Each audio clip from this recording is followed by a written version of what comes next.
Thank you, Madam Chair, members. This first bill, AB 472, is about disaster preparedness.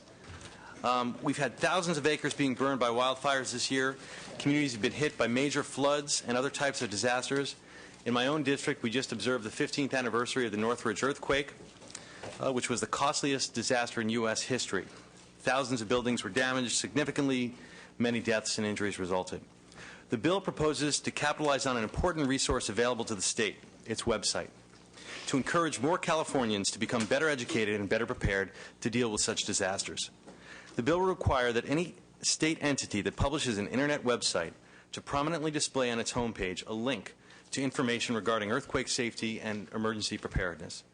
The analysis notes that the costs are minor and fully absorbable, so there's no additional major costs.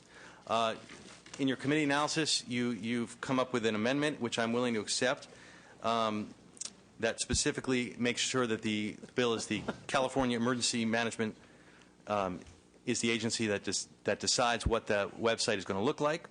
The link and information will be developed by CalEMA, and the reason for having a link is to maximize the public exposure to this information. The bill is supported by the Board of Accountancy, American Red Cross, American Federation of AFSCME, among many others. We've used this kind of thing for Flex Your Power to really get it known, and it's a great way to get Californians prepared for the next major disaster. Are there witnesses in favor? Are there witnesses opposed? Finance, do you have a comment? No file. I move the bill. Senator Leno moves the bill as amended. As amended. If there's no further, let's see where our members are. Let's see. Here we go. Senator Corbett, thank you. We need Senator Price, Senator Yee, Senator Hancock, Senator Denham, Senator Weiland, No, this is it. Senator Runner.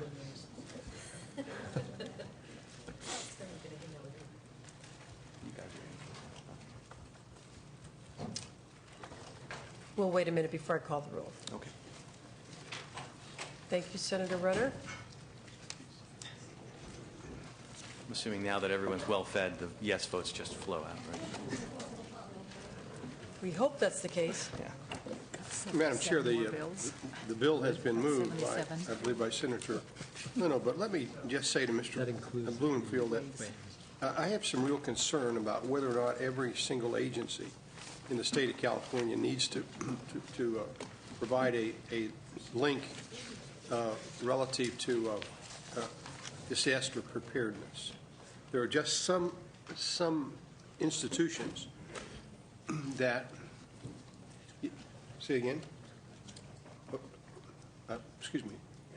You eliminated, but tell me how you did that, because We that amendment on the bottom of the first page, Senator Cox, directs CalEMA. I see. Excuse me, I apologize to you, sir. We had the same concerns that you did. I did not see that amendment. I did hear you say you're taking amendments, but we're just killing time here anyway, by the way. So That's right. Any other questions? Just making on this or any other bill? Just making it up as we go along here. Fair enough. Thank you, Senator Hancock. We're waiting on Senator Yee and Senator Price. No, that's fine. I would say, though, just to filibuster a little bit on the same issue, that I would love to see this on every agency. I mean, you know, how we approach that. But down the road, I hope that we do see it on every agency website, because I think having this kind of a link saves lives and prepares people. We just had the great shakeout, and one of the things that came out of that was there was a real, really a new understanding that people just are not prepared, and the state.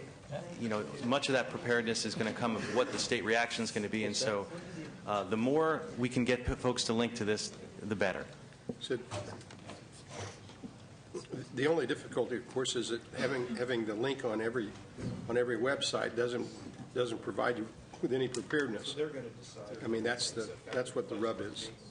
Well, the preparedness comes from when giving that link exposure to everyone, so that whether you're on the architect's site or the conservancy website, you see that there is a way to get prepared.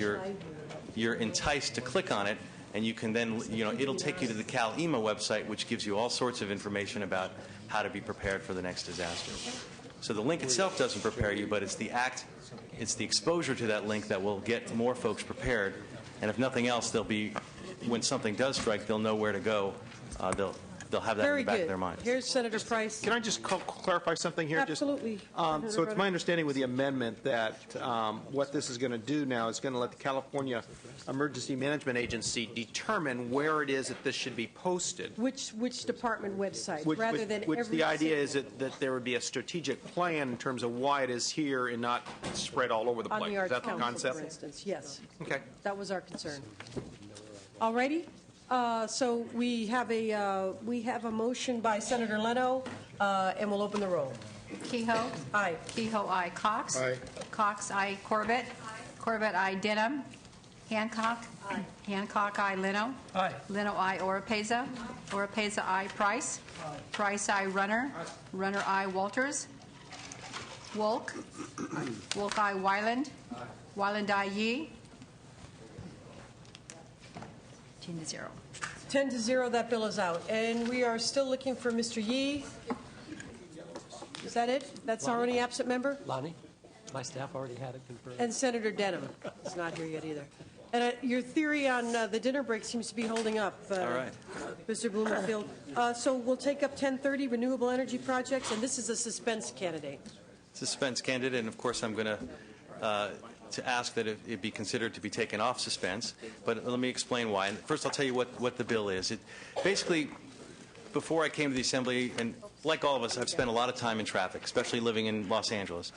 And I've always wondered, looking at all those sound walls and all the sun hitting those sound walls, why we don't better utilize all of that solar energy along the sound walls. Perfect.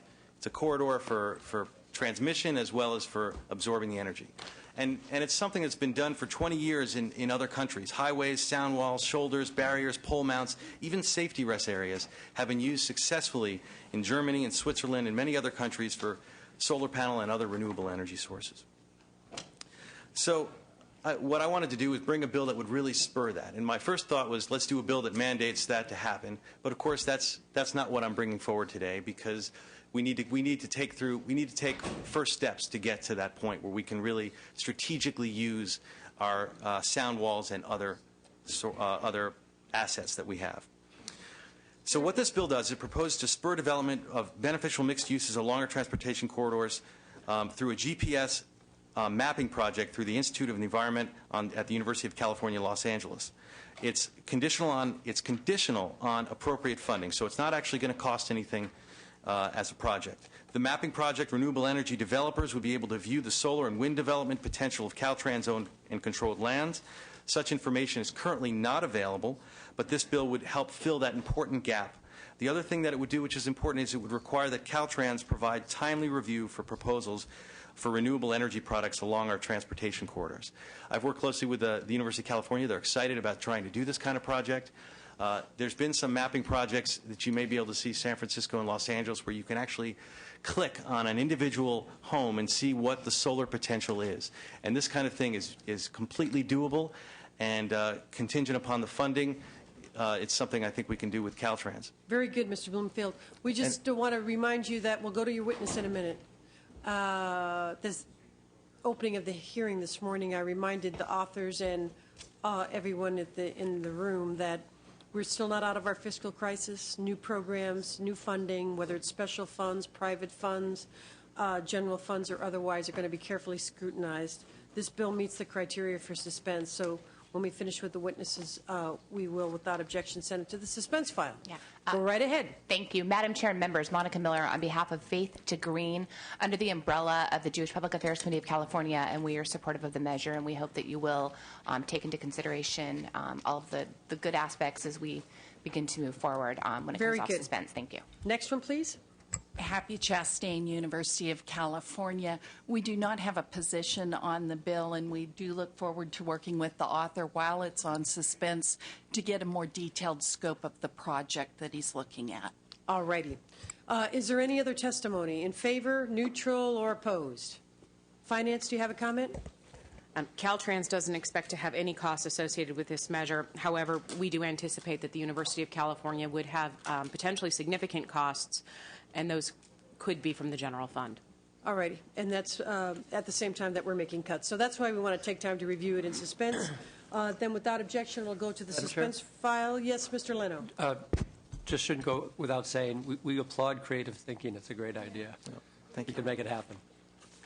All righty. Thank you, Mr. Blumenfield. Mr. Chesbro, I think you're up. And you're only taking up the one item, is that correct? That's correct. AB 907, oil recycling enhancement. This is a due pass, is that right? That's correct, yeah. Okay. Correct. This is a due pass, members. First of all, I want to commiserate and congratulate you on your work here today and tell you that, as you indicated, That first part's- and Chair, I am waiving out of compassion and support for you all, waiving presentation on the three bills that are suspense candidates. I am presenting, however, on AB 907, which proposes to update and reform California's 18-year-old used oil recycling program. The measure proposes to increase the utilization of used oil for refining back into high-value motor oil while bringing program revenues and expenditures into balance. The program has substantially increased collection of used motor oil, 90 to 100 million gallons annually. However, the program has fallen short of the resource conservation goal for re-refining back into motor oil.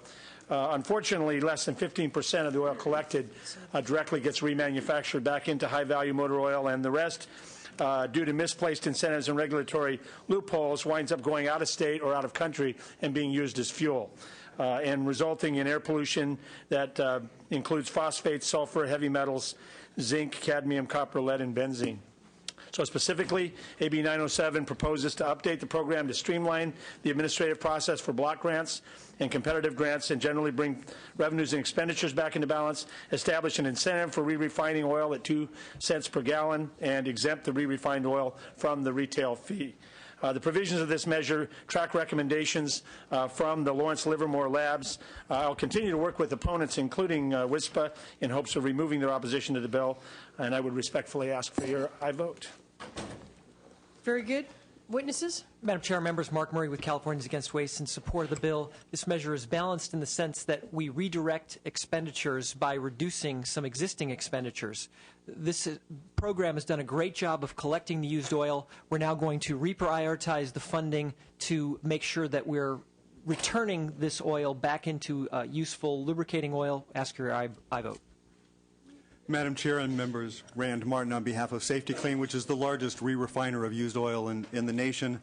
I would simply point out that most recent federal and state studies on used motor oil have all demonstrated that re-refined oil is the highest and best use of used motor oil, and this bill would make that a priority and allow for funding of that priority under the current used oil fund. Thank you. Senator Price. First of all, Wes, great job in bringing this forward. I know that Senator Lowenthal had something similar. Did you all have a chance to discuss those We're continuing to work together. There's one element that we have not reached agreement about, and that is whether or not there should be a requirement of load testing of the oil. Mine does not include that. Senator Lowenthal's does. And if you'd like me to explain the difference, I'd be happy to do that. Briefly, briefly. Yeah. The reason why, well, first of all, as I mentioned earlier, I based the bill on recommendations from the Lawrence Livermore Lab, which did not recommend testing because it would place a financial burden on the independent haulers, and the loads are already required to be tested by federal regulations at end facilities where they are characterized and handled properly. So it's an unnecessary burden, we felt, and so I've proceeded with the bill without the testing requirement, and his includes the testing requirement. All right, very good. Any other testimony? One more? In opposition? That's fine. Come on up. And Ms. Orpesa, did you move this? Yes, okay. So we have a number of offers on the motion. Go right ahead. Your name? No. Push the red button. There you go. Sorry. Madam Chair, members, Jeff Sickinger on behalf of the Western States Petroleum Association. First of all, let me say that I appreciate Assemblyman I can't get used to calling you Assemblyman. Assemblyman Chesbro's offer to continue to work with WISPA. We do have a number of concerns, and I think given the lateness of the hour, I just wanted to pick up briefly on Senator Price's comment. We see the latest set of amendments to the bill moving it further away from SB 546 on a number of fronts, not the least of which is the amendments eliminate an additional stream of revenue that would be used to pay larger incentives to do-it-yourselfers as an inducement to get them to bring their oil back to state-certified used oil collection centers. We think that that's a step backwards in terms of continuing to encourage greater recovery and recycling of used oil. So that's just an example of some of the differences between the two bills. Given the fact that we're here on August 17th, we've got a few weeks left in session, we would like to understand how the differences between the two bills are going to be reconciled in recognition of the time frame. Very good. Thank you. Any other additional testimony? Seeing none. Finance, do you have a comment?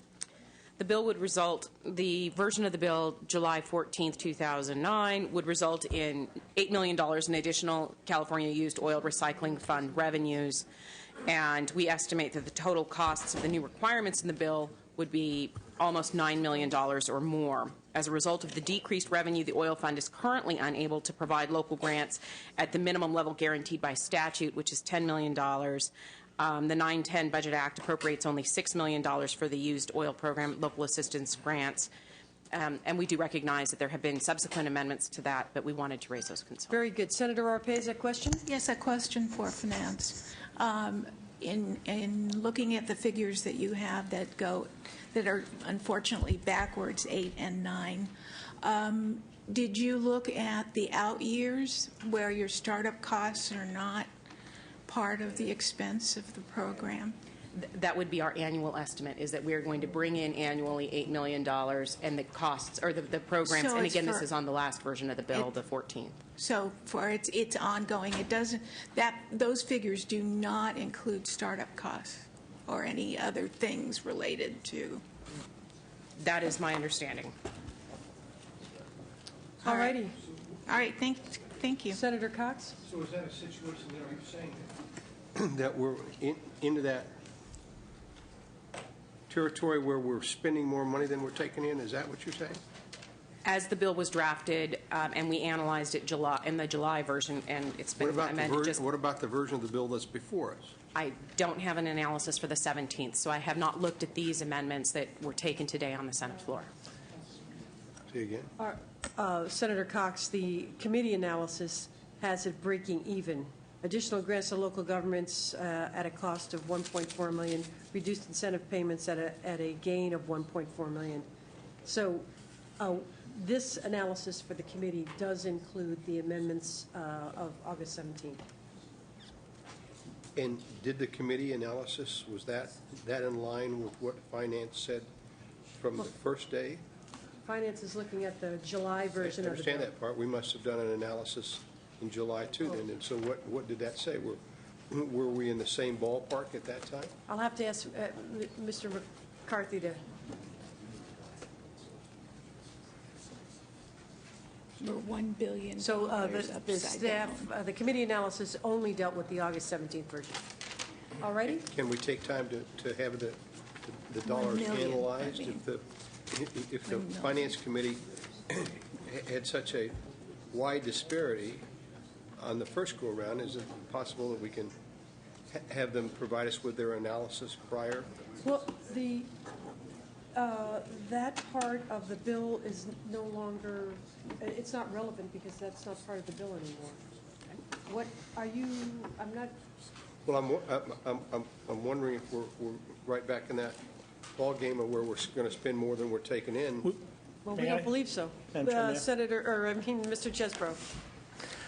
Or just Wesley would be fine. But thank you.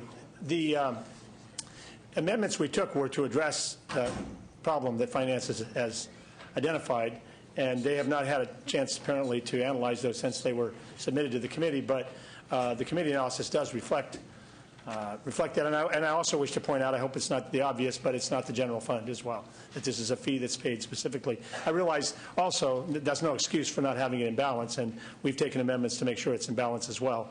But both points are salient, I think. Okay. Any further discussion, members? Ms. Oropeza has a motion on the floor. We'll open the roll. Kehoe? Aye. Kehoe, aye. Cox? No. Cox, no. Corbett? Aye. Corbett, I. Denham. Hancock. Hancock, I. Leno. Aye. Leno, I. Oropeza. Oropeza, I. Price. Aye. Price, I. Runner. Runner, no. Walters. Walters, no. Wolk. Wolk, I. Wyland. Wyland, no. Yee. Yee, I. 8-4. 8-4, that measure is out. Thank you, Madam Chair and members. Thank you. Let's see, Ms. Carter, did I see you come in?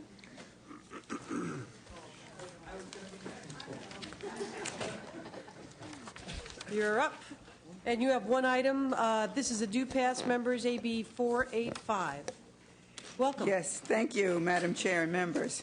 AB 485 would provide employment leave provisions for volunteer members of the California Wing of the Civil Air Patrol when performing authorized emergency operational missions. The Civil Air Patrol is the all-volunteer civilian auxiliary of the United States Air Force. They perform more than 90% of search and rescue missions for general aviation aircraft in the nation. Madam Chair, I move the bill. You moved the bill? Did you move the bill, sir? I did. Yes, you did. We'll go to your witnesses, Ms. Carter. Yes, Sir? please. Good evening, Madam Chair and members of the committee. My name is Lieutenant Colonel Carl Morrison.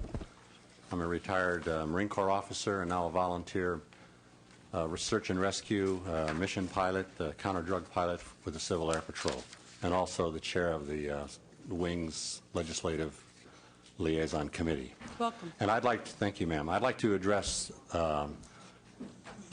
the economics of all of this. That's why you're here. That's right. And I know that the finance has been very, very, very busy preparing all of the analysis, and I think that they may have just acted a little bit too fast and maybe assumed a few things that are inaccurate. Their analysis suggests that this bill would cost the state of California $2 million, and the reason they suggested that is because they inaccurately assumed that all 4,000 members of the California Wing would get 10 days leave from their employment, and then we would lose all of those revenues.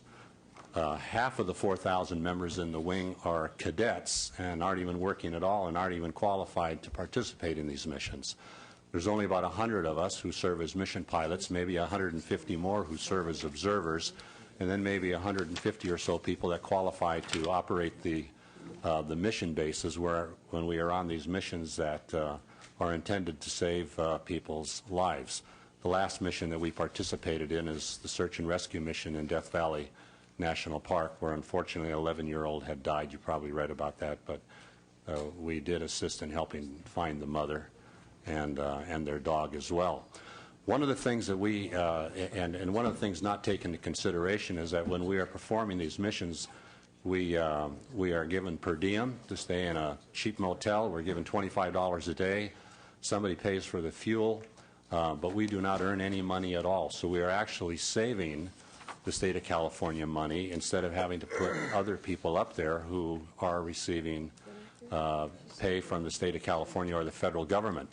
And then the other thing that was not taken into consideration are the hundreds and thousands of hours that we fly in non-emergency missions. For example, we have 3 airplanes with 2 crew members each, a pilot and observer, 3 airplanes flying every weekend except holiday weekends with 2 people on the ground in an operations center, flying in 115-degree weather out of El Centro or out of the Imperial Airport, every weekend except holidays, flying along the border, supporting federal and state drug enforcement, looking for those who are bringing drugs across the border. We must be saving the state of California and the federal government hundreds and hundreds of thousands of dollars by doing that. We flew the missions with federal and state officials above Fresno in the mountains. You probably read that several months ago when they were looking for the marijuana plants and all of that sort of stuff. We provided several flight crews over a several-week period of time, taking up state forestry people and others looking for that. Now, that's not the emergency mission. That's not covered by this bill. But if one wanted to really, really analyze the cost of the bill and the money that we save the state of California, I think it's the best bargain you've got in town. Experienced people like yours truly here and others who are donating our time, spending our weekends away from our family, trying to protect the people of this great state and this great nation, and not receiving a dime. I even had to pay for the uniform I'm wearing. Very good. Questions, comments? Senator Runner. Just a quick question, and see if I clarify, see if I'm understanding this. Again, I appreciate the work that the volunteers do. It's an incredibly important commitment that they make on their part in terms of the volunteering aspect of it. My concern is that this, though, could shift some additional cost to a small business. I mean, if you had somebody who then you had to, by law, give them the time off, and you had a business that you then had to replace them with while they were gone, while it is that person is volunteering, the fact is that the individual business there has to then backfill. That potential, Senator, is there. I think we need to look at practically what would happen. I know I have a small business. I have 8 employees. And you're right. If I'm preparing an RFP for a client, a new client or something like that, and the person that's doing that work decided to go off on an emergency mission, and during the time I needed to prepare and submit that proposal, that could potentially hurt me. I can tell you that if I was working for a company like that, even though technically I'm protected, I probably would not do so, because I would want that company to succeed so I could stay employed and get that proposal. But this bill, you know, a lot of people ask the question, why do we care about this if there's only so few people who this impacts? When your cell phone goes off at 2 o'clock in the morning, you don't want, and there's somebody, a life and death situation, and that's all we're talking about. You don't want somebody to have to second guess about whether I can really go or not, what my employer is going to say. We want that person to be able to go. You know, this only happens 2 or 3 times a year. But what we want is and we're aging. You just look at me. I'm not going to be doing this for that much longer. We want to encourage younger people to come into the Civil Air Patrol, become mission pilots, be able to respond to these emergency missions, and we want them to know that they can do so with having some employment protections. Otherwise, we're just going to run out of pilots. And Senator, let me just ask: when you say you're going to run out of pilots, well, I mean, right now this is not the current law. They have to have in advance make arrangements with their employers, or go into an employment with an employer who will allow this, so all that's calculated out. Or they don't go at all. Or they don't go at all. But that is the current system right now. That's correct. So why, if we maintain the current system, do we put the way that has happened over the last, I don't know, decades at risk? Well, because we have people who are not responding now because of the fear of losing their employment or being. But they've always had whatever. that. They've always had that. The law's always been that way. It has, and I'm embarrassed to say, Senator, that sometimes we have a difficult time getting people to respond to these missions. Okay. Senator, I might add that it's for employers with 15 or more employees, yes. Not for less. Right. I appreciate that, but when we say 15 or more employees, you're still not talking about a very large yes, business. I understand you could be that. A pretty small business and have 15 employees doing various things. You know, at that point, you have contracts that you've got to deal with. People who are, you know, you've got somebody who's hired for a very specific job. They're gone now for how many days? You can't necessarily find somebody to do that job during that time. So and in fact, you know, I think this is a shift of responsibility on some small businesses out there that probably support what you do. But now all of a sudden you're messing around with their success. This is very similar. You know, sometimes we compare this to the reserves or the National Guard. This is probably more similar to what volunteer firemen would do, where they respond. Senator Runner, you all right now? Any further comments from the members? We have a motion from Senator Leno. This is a due pass. We'll open the roll. Kehoe? Aye. Kehoe, aye. Cox? No. Cox, no. Corbett? Aye. Corbett, aye. Denham? Hancock? Aye. Hancock, aye. Leno? Aye. Leno, aye. Oropeza? Oropeza, aye. Price? Aye. Price, aye. Runner? Runner, no. Walters? Walters, no. Wolk? Wait. Senator Woke? Where is she? Sergeant? Senator Woke?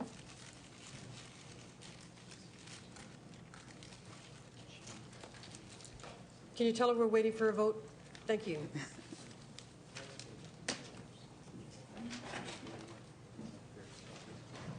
All right, there you are. Oh, here she is. What did she need? Wolk. On Ms. Carter's bill? Wolk, aye. Thank you. Wyland. Yee. Yee, aye. Wyland. Aye. Wyland, aye. 9-3. 9-3, that measures out. Thank you, Ms. Carter. Thank you. Thank you so Mr. much. Blakesley is next. What's that? So this is a NUMMI bill.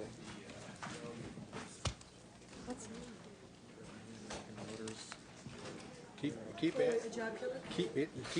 adding the straws on the back.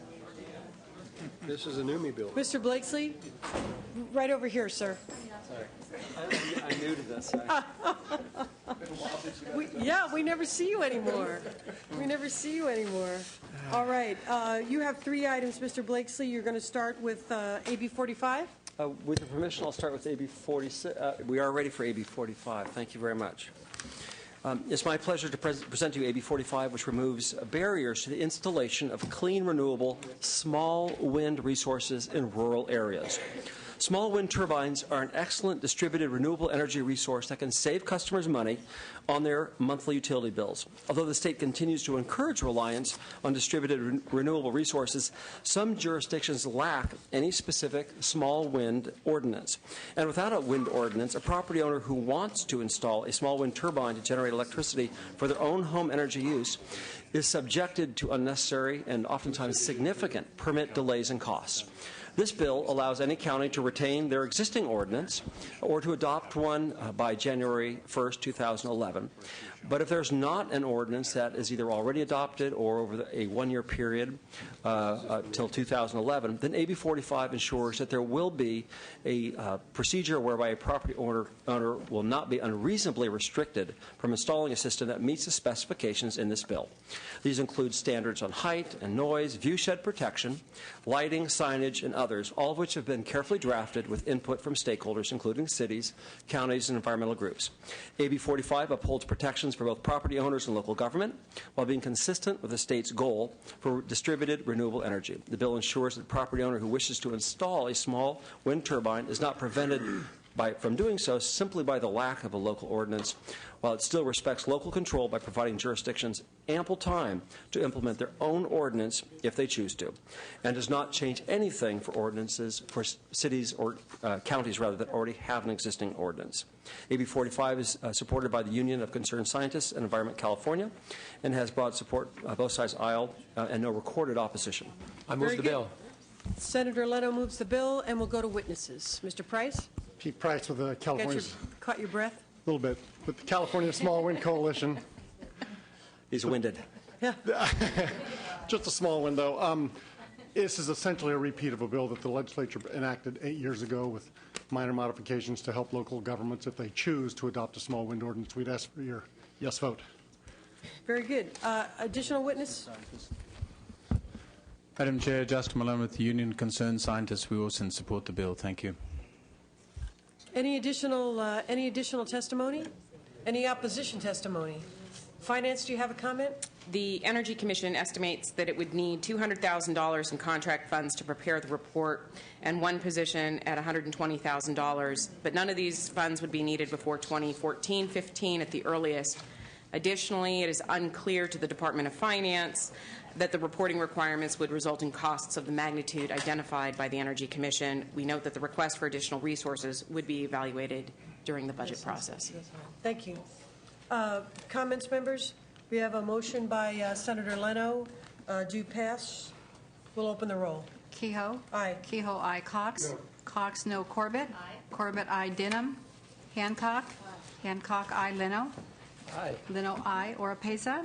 Oropesa, aye. Price? Aye. Price, aye. Runner? Runner, no. Walters? Walters, no. Wolk? Aye. Wolk, aye. Wyland? Wyland, aye. Yee? Yee, aye. 9-3. 9-3, that measures out, Mr. Blakesley. Now you have AB 46. This Yes. is a suspense candidate. Thank you, Chair. It's my pleasure to present AB 46, a bill that will extend the sunset for two very important energy conservation accounts, the State Energy Conservation Assistance Account and the Local Jurisdiction Energy Assistance Account. The CEC has successfully utilized these two assistance funds to promote energy efficiency and conservation throughout California. Sunsets are set to expire these programs at 2011.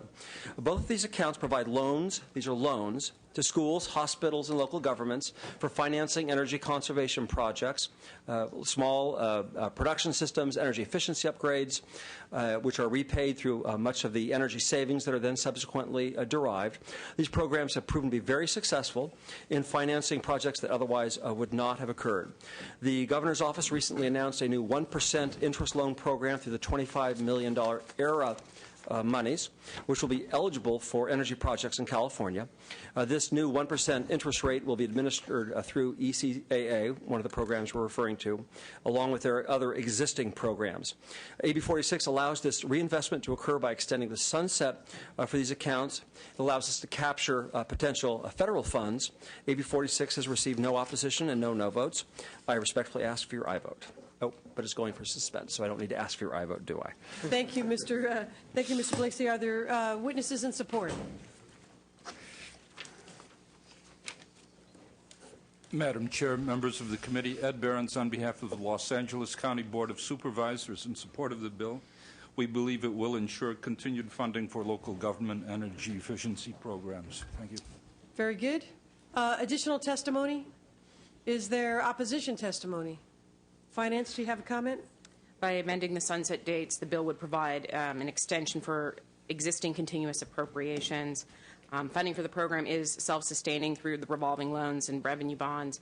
We would like to note that the initial investment in these underlying accounts was from the general fund, and to the extent that the sunset is not extended, repayments would come back to the general fund. Thank you. Are there any comments, members? This is a suspense candidate. Without objection, then, it'll go to the suspense file, and you may take up AB 929. Very good. Also a suspense candidate. Also a suspense candidate. AB 929 provides new flexibility to the Department of Conservation for the utilization of monies to protect the state's very critical farmlands. We have over 500,000 residents that come to the state each and every year. More than 50,000 acres of farmland are converted to urban use, and there's a pressing need to ensure that we protect those most critical resources. Currently, the limitations on the Department of Conservation do not allow protection of certain resources, for example, from other grants like federal monies, for purposes such as flood protection or recreational activities, as they're strictly limited only for sources that deal directly with the farmed portion of the property. But in many instances, there are pieces of property which have both uses, opportunities for, again, flood protection, recreational activities, open space, and farm conservation. This bill would allow the Department of Conservation to access both pots of money where applicable. Again, the ability to capture these funding is critically important to protecting some of these critically important resources that have dual uses, and it does not direct or influence the spending of any state bond monies or appropriate additional dollars. It merely provides the opportunity for the Department of Conservation to accept funds for these lands should they become available from such sources as the Federal Farm Bill, future bonds, or private funds. Thank you, Mr. Blakeslee. Let's go to your witness. Good afternoon, Madam Chair and members of the committee. My name is Darla Ginsler. I'm the director of the California Council of Land Trust and sponsors of this bill, which, as Assemblyman Blakeslee has explained, is designed to fill a hole in our California's farmland conservation efforts. I would like to address just one point in the analysis which talks about the potential for utilizing Prop 1E flood corridor funding for the program that was cited in the analysis. This was identified as a cost pressure, setting aside that the state's in its 8-month of a bond freeze for new projects. Prop 1E flood corridor funds are, upon appropriation of the legislature, they're not dedicated to any one department or entity, and twice within its language explicitly allows for acquiring ag interests that also provide flood protection. So while this bill is seeking no funding from this program and has not identified future funding, there is a nexus between what 929 could accomplish that you can see see from Prop 1E or other future funds that the legislature may appropriate or would be available in the future. Thank you. Thank you. Next, please. Justin Milan for the California League of Conservation Voters. We urge your aye support. Thank you. Any additional testimony in favor? Is there any opposition testimony? Finance, you have a comment? The Department of Finance was neutral and notes concerns on the original version of the bill, and the amendment does appear to be minor. Since our last analysis, Conservation indicates that the bill would not have a fiscal impact. However, other funding sources for the acquisition of easements have not been identified, and we believe that it could result in a cost pressure to the general fund. Thank you. Members, if there's no further comments, this is a candidate for suspense, so without objection, we'll put it in the suspense file. Thank you, Mr. Blakesley. Thank you, members. Appreciate it. Mr. Huffman, I think you're next. Thank you for your patience. Thank you, Madam Chair. With your indulgence, I will waive presentation on the two suspense. That would be fine. Thank you. And in that case, I'm happy to start with AB 489. Correct. Go right ahead. Thank you. Senators, this bill is a commercial fishing bill that will quite simply do a better job of equitably distributing fishing fees within the industry, and at the same time generate some additional revenues for the Department of Fish and Game to manage its commercial fishing program.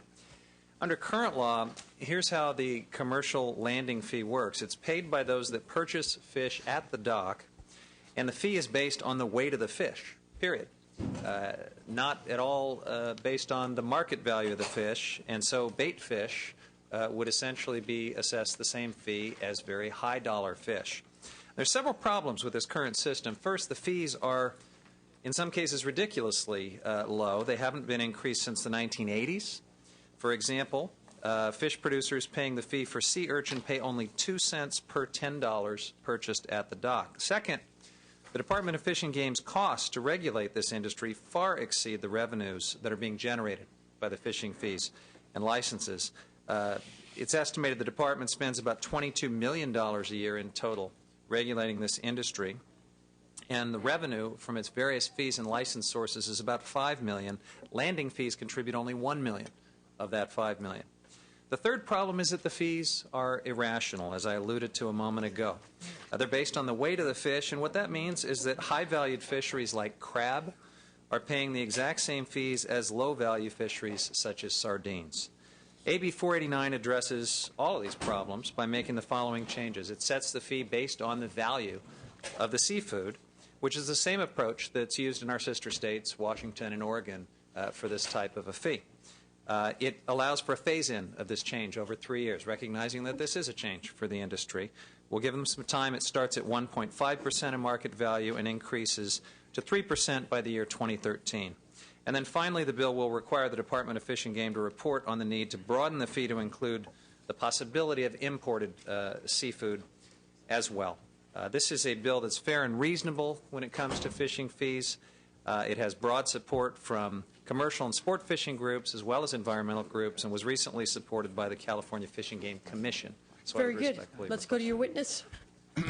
Madam Chairman, members of the members, Shane Gussman on behalf of the Sports Fishing Conservancy in strong support of the bill. Any other testimony in favor? Come on up. And Ms. Wolk moves the bill to pass. Is this? Yes, we know. Oh, I asked. You're in opposition. There's no more.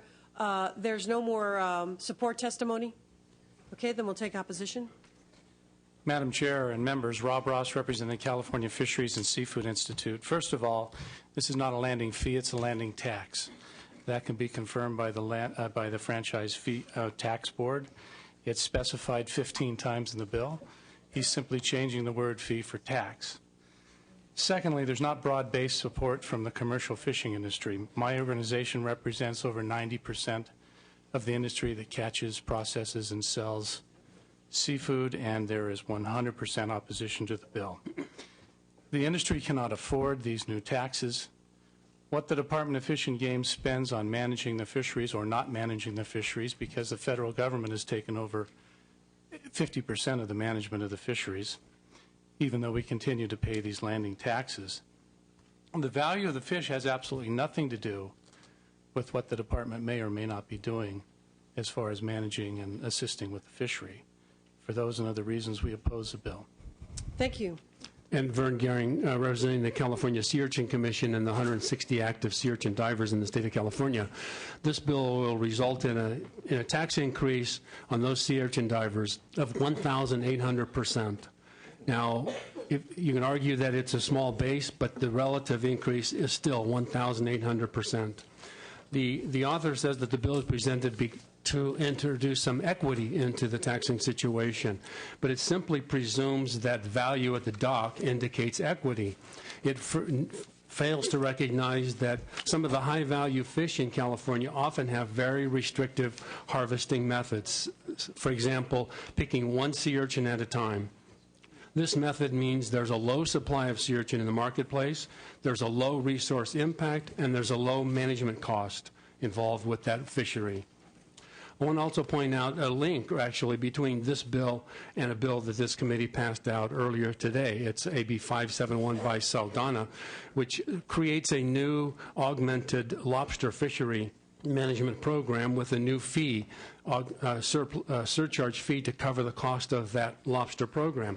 Your committee analysis points out, however, that because of an arbitrary 15% cap on administrative charges to the management of that special fee and special program, that there'll be a $30,000 cost to implement the new lobster program, which will become a burden of what's called the non-dedicated portion of the Fish and Game Preservation Fund.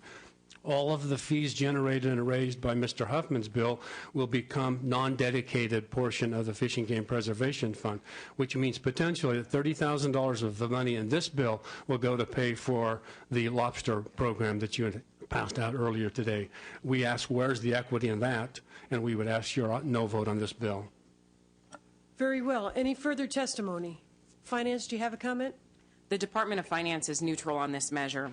Many of the current landing tax rates have not been adjusted since 1986, and there is no authority to adjust them for inflation. The Department of Fish and Game collected $1.2 million in landing taxes last year.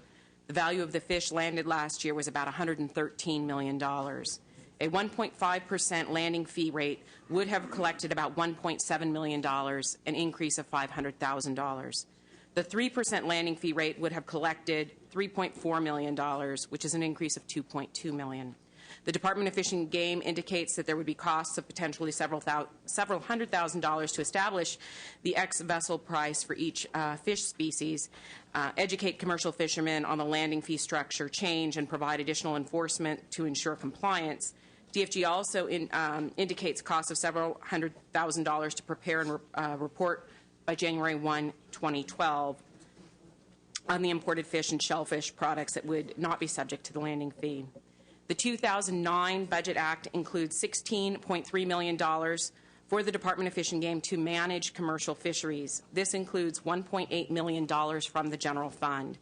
The 1.5% tax, or the percent rate, would be effective 2011 and would provide sufficient additional revenues to offset fully those general fund costs. The bill would restrict the use of the landing fee revenue to commercial fishery activities. We note that even though the assessments are currently called landing taxes in statute, they appear to be fees because there is a clear benefit and regulatory nexus between the landing fees and the Department of Fish and Game's use of those funds to regulate and manage the California commercial fishing industry. Consequently, the changes proposed in the bill to call them landing fees appear to be appropriate. Thank you. Members, let's see, this is a do pass motion by Woke. Are any questions or comments? Then we'll open the roll. Kehoe? Aye. Kehoe, aye. Cox? Cox, no. Corbett? Corbett, aye. Denham? No. Denham, no. Hancock? Hancock, aye. Leno? Leno, aye. Oropeza? Oropeza, aye. Price? Aye. Price, aye. Runner? Runner, no. Walters? Walters, no. Wolk? Wolk, aye. Wyland? Wyland, no. Yee? Mr. Yee? Yee, aye. 8 to 5. Thank you, Mr. Yee. 8 to 5. That is 8 to 5. Mr. Huffman, that measure is out. And now you'll go to AB 1173. Thank you, Senators. And this is a due pass, members, also. Thank you. In 2007, I authored a bill, AB 1109, which put in place some very ambitious energy efficiency standards for lighting. And it has helped, along with efforts at the federal level, to dramatically increase the sale of fluorescent lighting. This, in turn, has been matched by a program at the PUC which provides public good charge funding to help subsidize the purchase price of fluorescent lighting. But the piece of this lighting policy issue that we have not addressed is the end-of-life piece, and the fact that many fluorescent lighting products, all fluorescent lighting products, contain trace amounts of mercury in them. When we passed AB 1109, we created a task force to take a look at that important issue. And the bill before you today tracks almost all of the recommendations from that task force to help begin the process of having a free and convenient and effective way of collecting the end-of-life fluorescent lighting and then recycling and properly disposing of them. The bill before you quite simply says that if you're going to receive the PUC subsidy funding for fluorescent lighting, you have to be part of a recycling program. This is, I think, a common sense step that we can take to address that last missing piece of a comprehensive lighting policy, and also take a bit of the burden off local government, which right now is the backstop for disposing of this hazardous material. So with that, I would respectfully request Thank your you. aye vote. Let's go to your witness. Madam Chair, members, Mark Murray with the Environmental Group Californians Against Waste. We think this is a creative way of motivating the industry that is receiving these public subsidies to invest their own funds in the creation of a recycling program for CFLs, as well as to redesign the lamps and to incentivize those lamps with the lowest levels of mercury. So this proposal is actually requiring an existing pot of funds to do double duty, both to increase the efficiency of the lighting that we have, but also in order to get that funding, you've got to be achieving source reduction and recycling standards. We urge your aye vote. Any other testimony in favor? Any in favor? Any opposition testimony? I have a Comment? comment. Yeah. Senator Leno. And then we'll go to finance. Senator Leno, go ahead. Okay. You have probably seen the oppositional letter from San Francisco, and they're lobbying me strongly not to support the bill because they wish to go in a direction that actually is a step or two further. Full extended producer responsibility. And they're concerned that this bill would preempt them from doing that. Right. So I don't know if you've considered amendments. Otherwise, we've certainly. I appreciate where you're going, but I don't want us to preempt anyone that wants to go all the way. No, and nor should you, and that's why Mr. Chesbro has a bill that does do that. So this bill tracks the task force recommendations that teed up this issue. The city was part of that task force, and it's not a pure extended producer responsibility bill. That is true. On the other hand, we have advocates saying that if you did a pure extended responsibility model for fluorescent lighting, you would drive the price point of fluorescents up and put them at a competitive disadvantage against incandescents and thereby undermine our efficiency policies.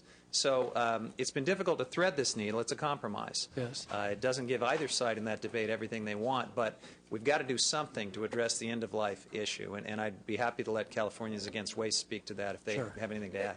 I just want to emphasize that point, is that there are my colleagues in the environmental community who are on both sides of that part of the question. There are some that want an advanced disposal fee on all of those fluorescent lights to cover the cost of recycling. There is another prominent national environmental group that is very much opposed to that exact kind of advanced disposal fee. That's why we've decided to thread the needle with this, not creating any kind of advanced disposal fee, use these existing funds and create incentives so as to not have this conflict between these two environmental interests. Very good. And go ahead. Just one follow-up. And how would this work in the real world if you were to do what you're doing, but without any preemption? Can they work cooperatively together? The San Francisco could move forward and do what it wants to do, and you move forward statewide? I don't think we're preempting any local action or authority in this bill at all. No. If I might, I think that they may be referring to the Chesbro legislation, which was held in the Assembly, but that measure, which we strongly support, would provide the State Waste Board, or the entity formerly known as the Waste Board, to establish EPR, extended producer responsibility, on a broad range of products. So I know my this is city is certainly- lobbying me against this bill in particular, not the Chesbro again, bill. but they support the Chesbro bill. Yeah. They want to make sure that if we can ultimately get the votes for the Chesbro bill, that ultimately would take precedent in terms of a broader EPR responsibility. I would not be responsible for your bill not leaving committee today, but we'll continue conversations and move to the floor. May I attempt to answer your question a little more directly? Sure. Well, all my bill does, it says if you receive this public goods fund subsidy, you got to be part of a recycling program. If any local community wants to create a different model to have them in a recycling program, they will have satisfied the requirements of my bill. So I think it's very, very consistent with any local efforts in San Francisco or otherwise to go further. Sure. Yeah. I don't happen to have their letter with me. Are you familiar with it? Or? Very, very. And was your response just that you disagreed that We've what you're had doing? an ongoing dialogue. Okay. Yeah, all right. Well, as I say, I would not let the bill not leave committee as a result of my vote today, and we'll continue this conversation as it moves to the floor. Ms. Hancock. Yes. In a similar vein, Mr. Huffman, I wonder if you could address the opposition letter that we got from the Natural Resources Defense Council on the bill, which did have to do with driving up the costs and other things. That's the other side of this rock and hard place argument, Have they Senator. removed their opposition, or is it No, they have still not. stands? We're continuing to work with them. They would like me to do a much larger and more ambitious mercury fee that would apply to all lighting. It's an intriguing model, but that too would create its own opposition. And so it's hard to chart a path through the woods here on this issue. Their opposition is that they feel like efficiency dollars should be used for nothing other than efficiency. And I respect that. The problem is we're using efficiency dollars to subsidize products that are creating end-of-life waste problems. And we're not requiring anyone to address those. All I'm doing is saying if you're going to get those dollars, be part of a program. The other piece that's very important in this bill is we're saying if we're going to get those dollars, only buy Energy Star compliant bulbs, so that we know that they have the lowest amount of mercury to start with and the longest lifespan. So, any further questions, members? I would just say that it would seem to me it might be better if this bill went to suspense and people talked about this. Maybe there should be something for all light bulbs. The NRDC letter talks about actually more mercury being used if something like this were to pass. So I just think it's a problem. I think, frankly, it's a symptom of the way we do business, one good idea at a time, instead of a large bill that looks at what we do about mercury in lighting. you know, Senator, if I may, the challenge I would have with that is it singles out lighting for that mercury fee, and in fact, just about everything that consumes electricity could be assessed a mercury fee by the reasoning that's expressed in that letter. And so it would literally put me on a slippery slope towards saying that everything that consumes electricity must pay a mercury fee, and my frank assessment is that that's just not a viable option right now. So I want to do what I can. Members, I'm sensitive to the will of the committee. I can vote for this bill as it is before us today, but if there's a lot of concern, a member could make a motion to move the bill to suspense. I wouldn't encourage that at this point, but I don't know how strongly we all feel. I don't know how strongly other people feel either. Well, then I'm gonna stay off. I'll take a motion. None of my Democrat colleagues wanted to move to suspend. Motion to move to suspend.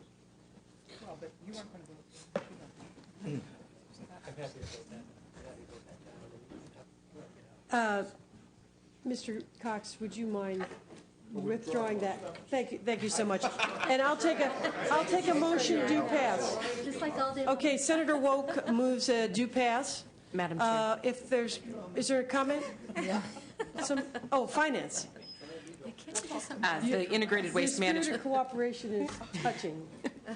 The Integrated Waste Management Board estimates that state costs would be about $40,000 annually Right, it just doesn't for meet the 0.5 positions. Thank you, Ms. Ingenito. All right, we have a motion by Senator Woke. We'll open the roll. Kehoe? Aye. Kehoe, aye. Cox? No. Cox, no. Corbett? Aye. Corbett, aye. Denham? No. Denham, no. Hancock? Leno? Oropesa? Oropesa, aye. Price? Aye. Price, aye. Runner. Runner, no. Walters. Walters, no. Wolk. Wolk, aye. Wyland. Wyland, no. Yee. Yee, aye. Leno, aye. Leno, aye. I said I would. 7 to 5. 7. Mr. Leno saved you. Thank you, Senator. All right.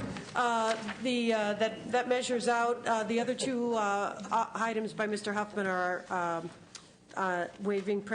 he's waiving presentation on them.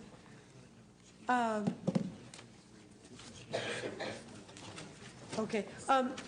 Members of the committee, we've had a few bills put over as the day is winding on. Mr. Mendoza put over AB 943 on the last page of your file. This will go till next Monday.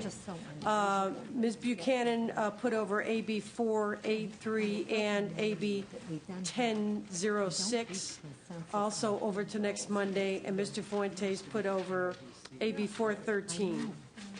Okay? So that's a few off our list. And did I see Ms. Skinner? All righty. Ms. Skinner, you have 3 items. You're waiving presentation on 1. That leaves 2 to present, if my math is holding up. Madam Chair, members, I'm waiving 983, but I'll present first on AB 560, which is a candidate for suspense.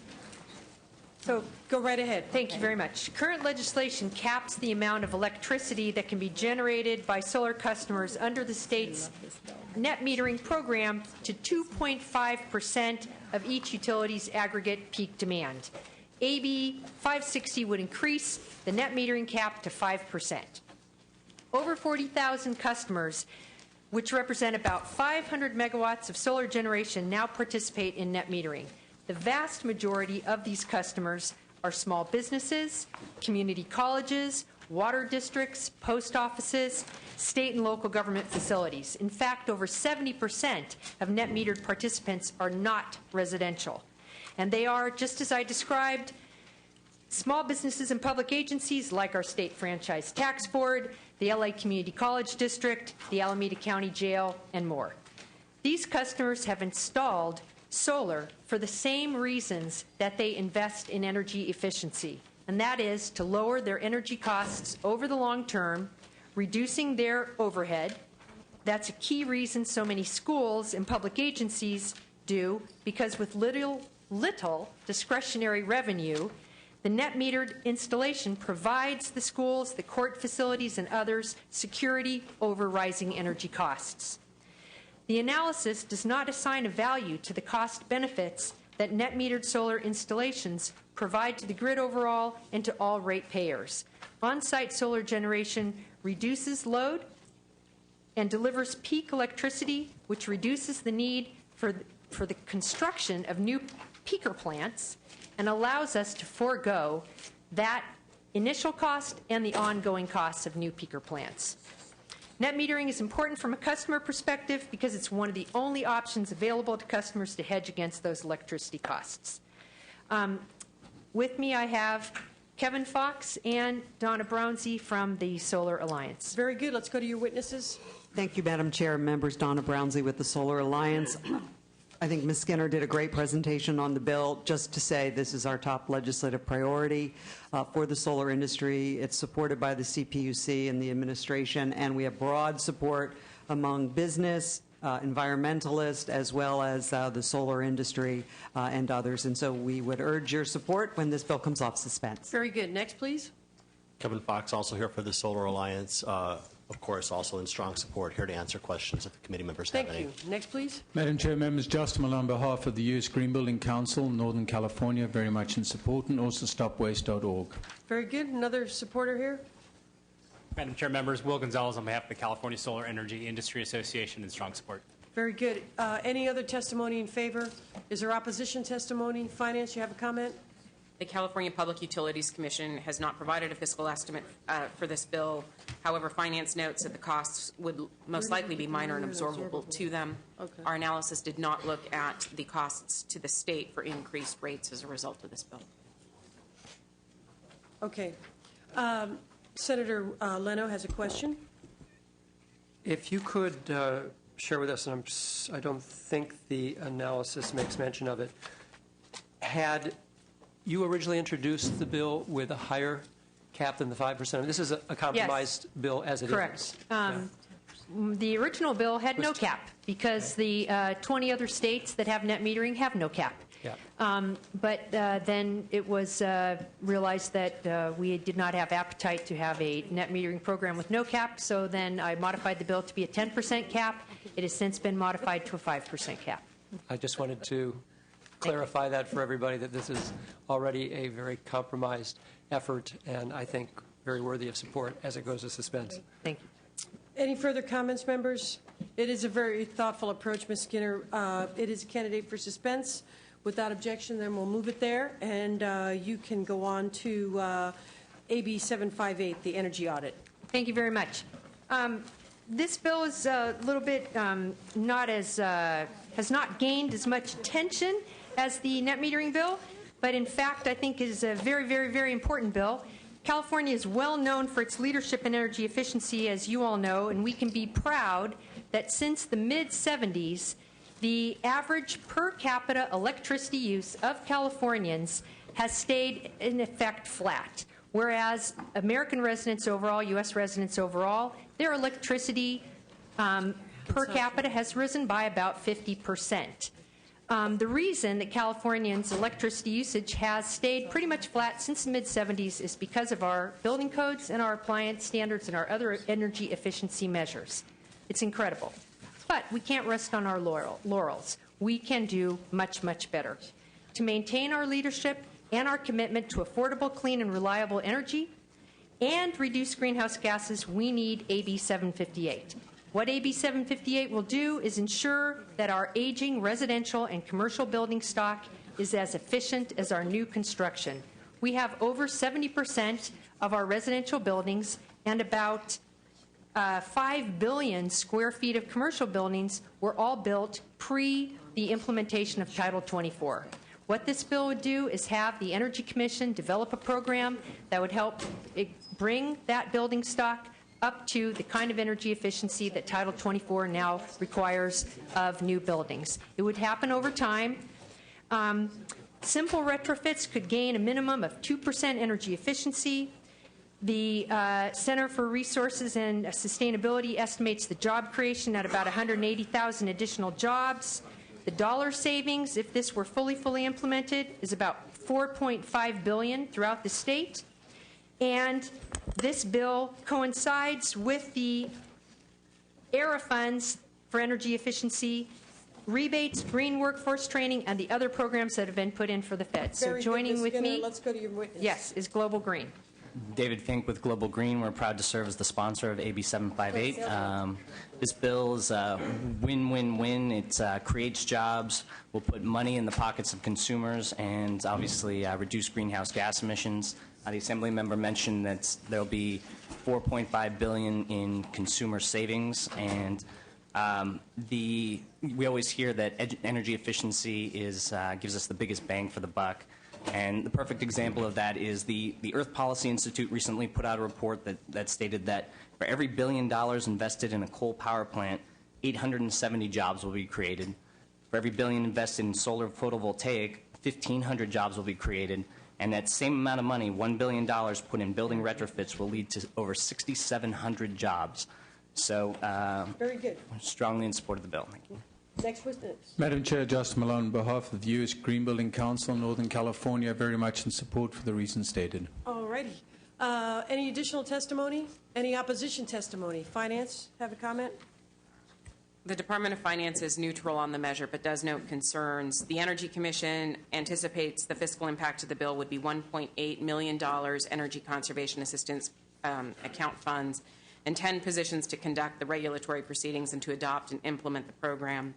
PUC estimates that the fiscal impact of the bill would be $314,000 to the PUC Utilities Reimbursement Account and require one position to coordinate with the Energy Commission in the development of the Comprehensive Energy Efficiency Audit Program, among other things.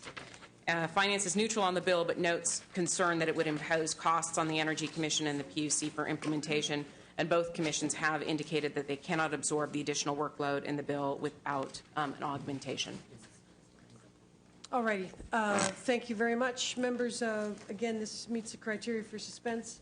There's no further comments. Without objection, it'll go to the suspense file.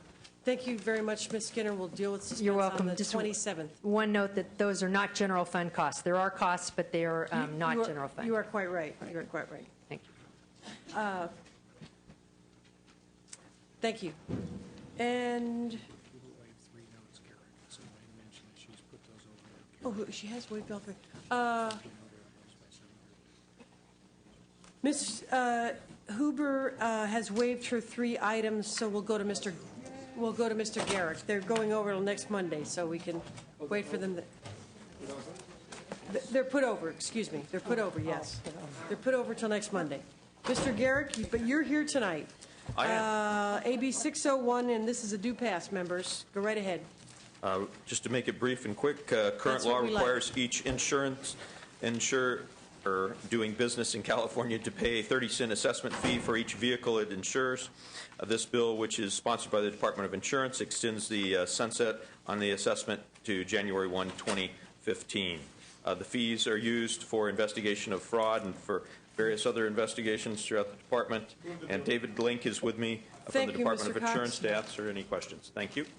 So David Link with the Department of Insurance. This bill just extends the sunset on an existing program, should have no effect on our budget. Very good. Any further testimony in favor? Is there opposition testimony? Finance, do you have a comment? The Department of Finance is neutral on this measure and would just note that if the bill doesn't pass, then their current budget would have to be reduced. All right. Members, this is a due pass. Mr. Cox made the motion. We'll open the roll. Kehoe? Aye. Kehoe, aye. Cox? Aye. Cox, aye. Corbett? Aye. Corbett, aye. Didham? Aye. Didham, aye. Hancock? Aye. Hancock, aye. Leno? Aye. Leno, aye. Oropeza? Oropeza, aye. Price? Aye. Price, aye. Runner? Aye. Runner, aye. Walters? Aye. Walters, aye. Wolk? Aye. Wolk, aye. Wyland? Yee? Aye. Yee, aye. 12-0.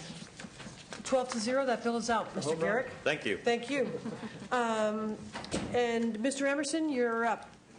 And you are waiving presentation on your second item, so you're presenting on 2. Why don't we start with AB 623? Thank you, Madam Chair.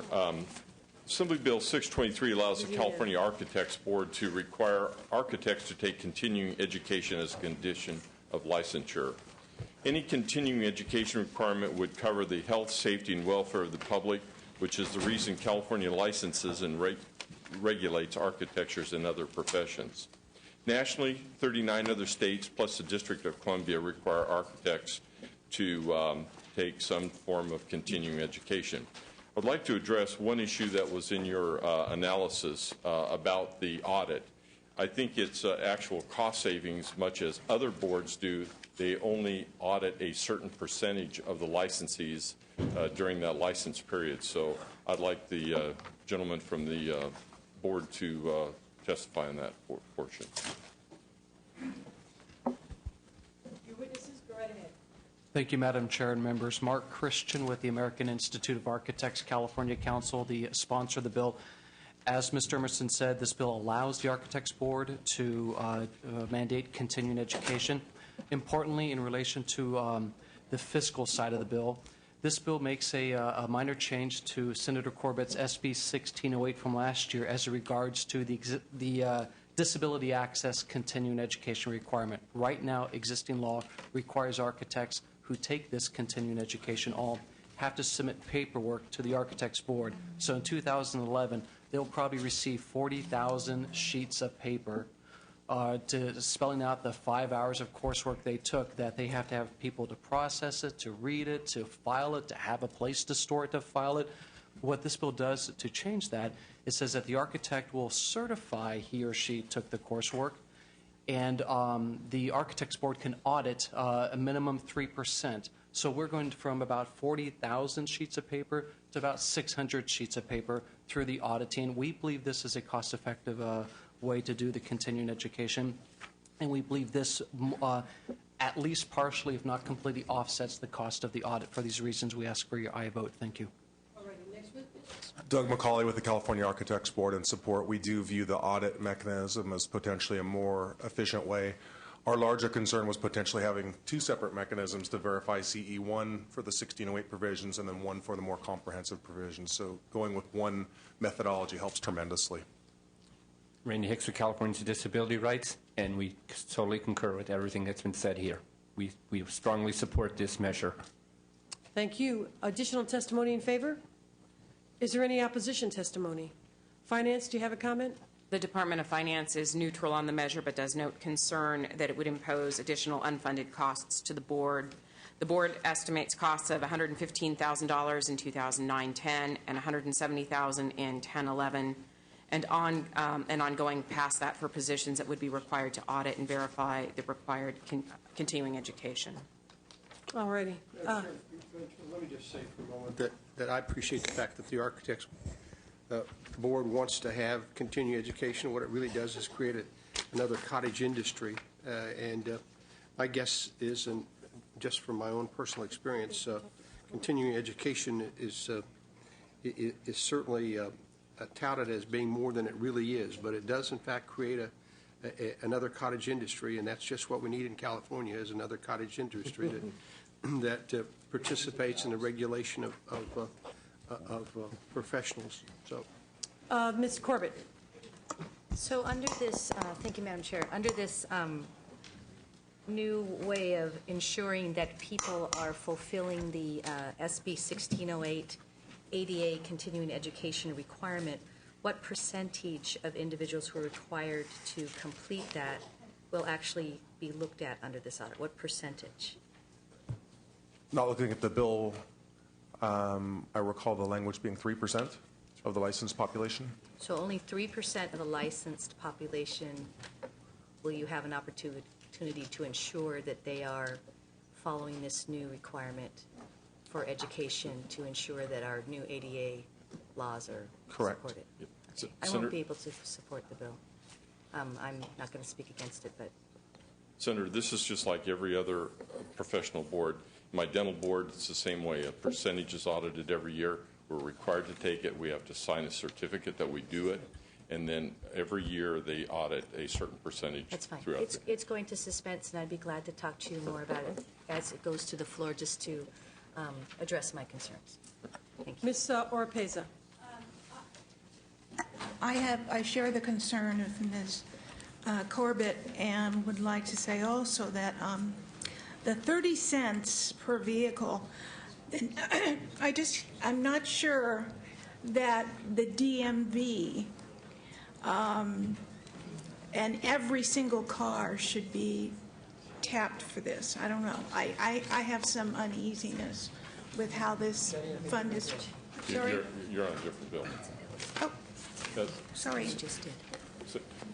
Okay, I'm with her bill on this one. Well, Senator Corbett. Listening and reading. Sorry. We worked with your staff on the 3% issue, and I'll be glad to talk with you about that later. Yes. I'm sorry. I just didn't get a chance to have that conversation before today, so maybe I said that a little too abruptly.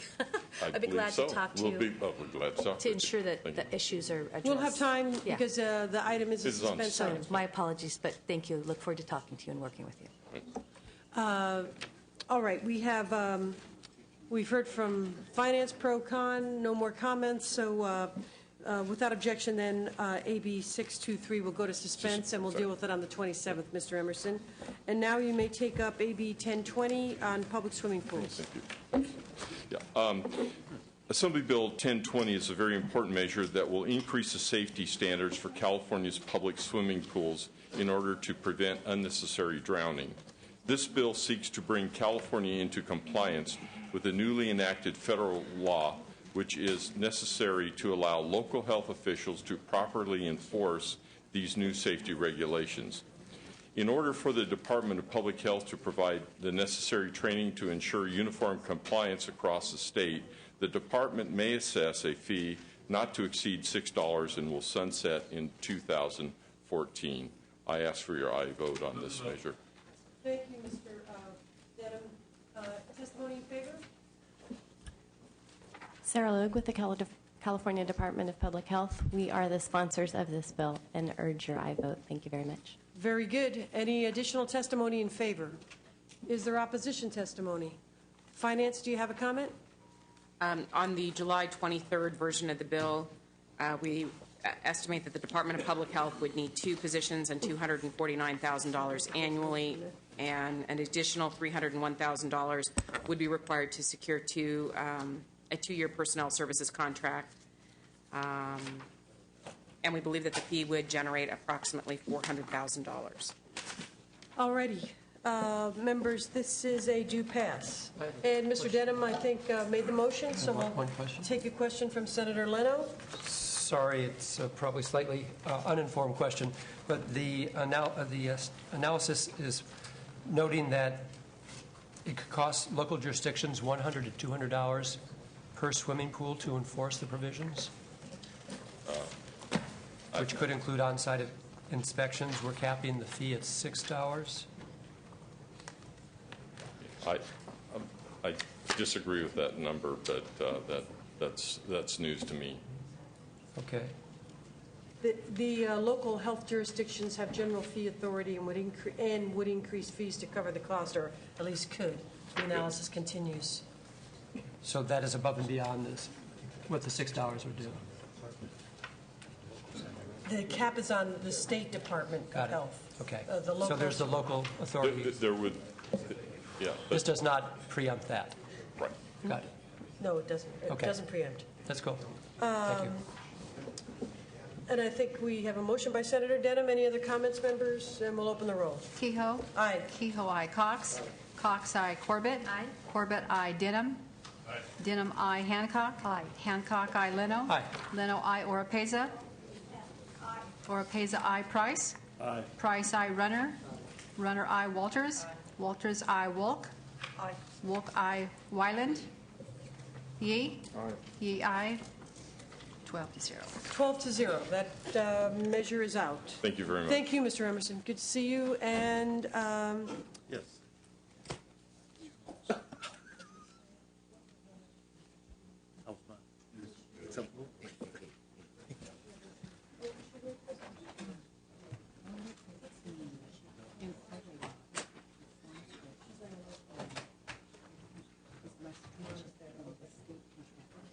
Mr. Jones, we're sorting through the authors.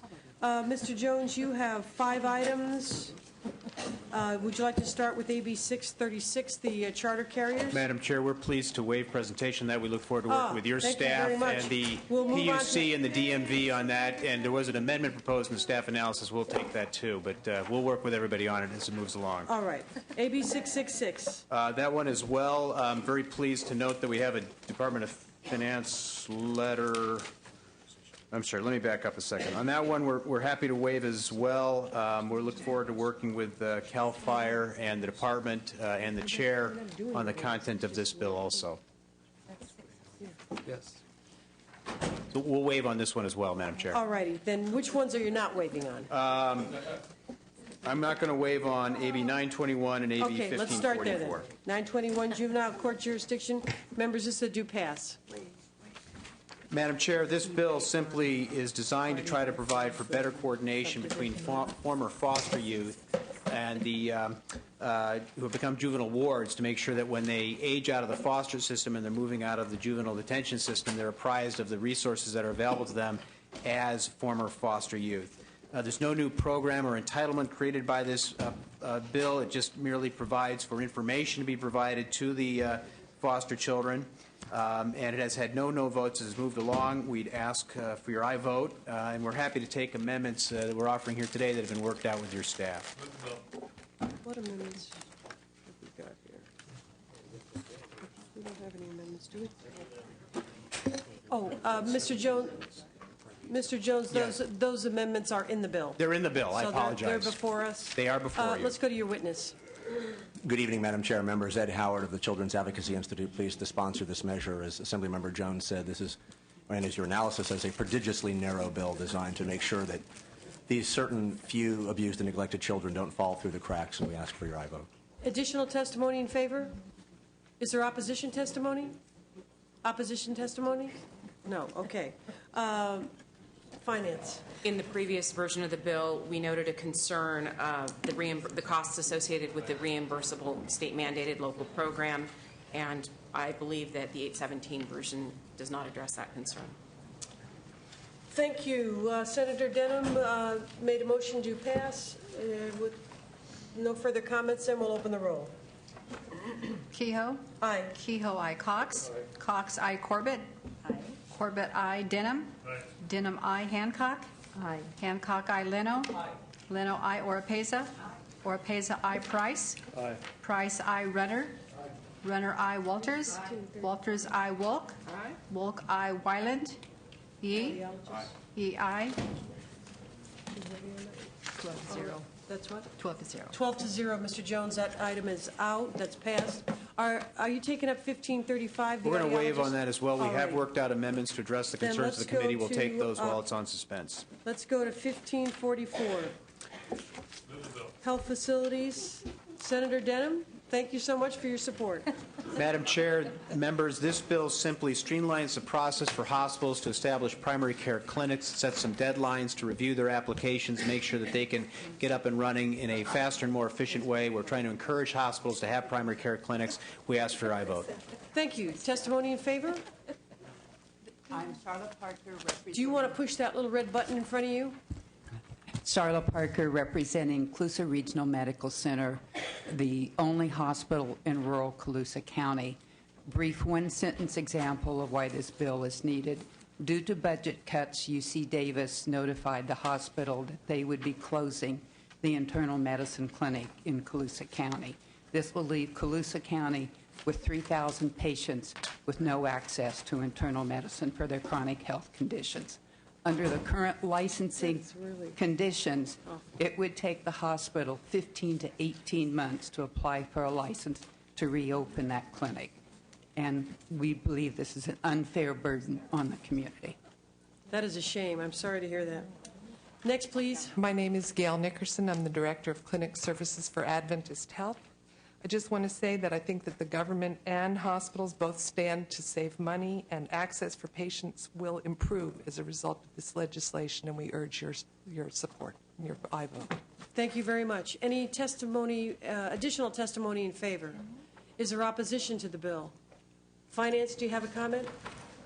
We have identified costs in the July 23rd version of the bill, but I can't tell if the most recent amendments would address our concerns. All righty. Senator Denham made a motion to pass. Is there any further comments? We'll open the roll. Kehoe? Aye. Kehoe, aye. Cox? Aye. Cox, aye. Corbett? Aye. Corbett, aye. Denham? Aye. Denham, aye. Hancock? Aye. Hancock, aye. Leno? Aye. Leno, aye. Oropeza? Oropeza, aye. Price? Aye. Price, aye. Runner? Runner, aye. Walters? Walters, aye. Wolk?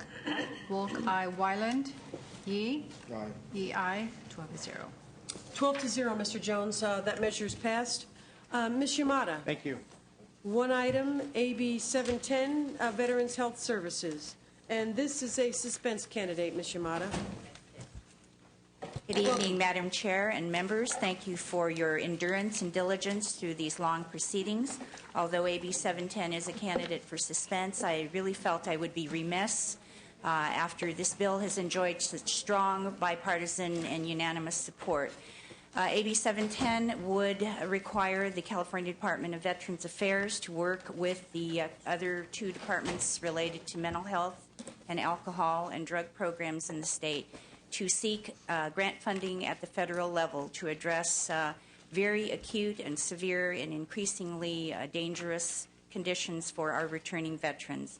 I feel particularly strongly about presenting this bill because women in combat for the first time are in high numbers and coming back and suffering from military sexual trauma that is not addressed in any other fashion will only lead to greater costs and drawing against the general fund in other ways. And so a very small investment of funds to address these issues and to seek federal funding that will be increasingly available.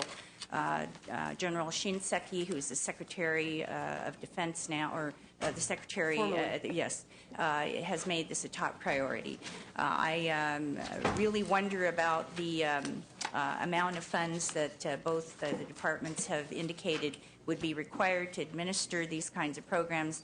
I know community-based organizations do this work every day at a very low cost. So it is for that reason I decided to risk, presenting this bill, knowing how tired you are and knowing how much work you still have ahead. But I do intend to continue pursuing this issue with great passion, regardless of what happens on this round. So thank you very much for this opportunity. Thank you for your presentation, Ms. Yamada. Are there any witnesses for the bill? I think they've probably all gone home. Okay. Any opposition? Seeing none, Finance, do you have a comment? No file. Ms. Yamada, thank you for your presentation. It is eligible for suspense. We can discuss the costs in the meantime, and without objection, it'll go to the suspense file. Thank you very much. Thank you.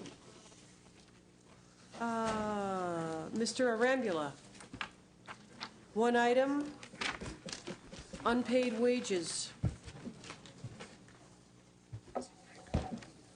You can go right ahead, Mr. Arambula.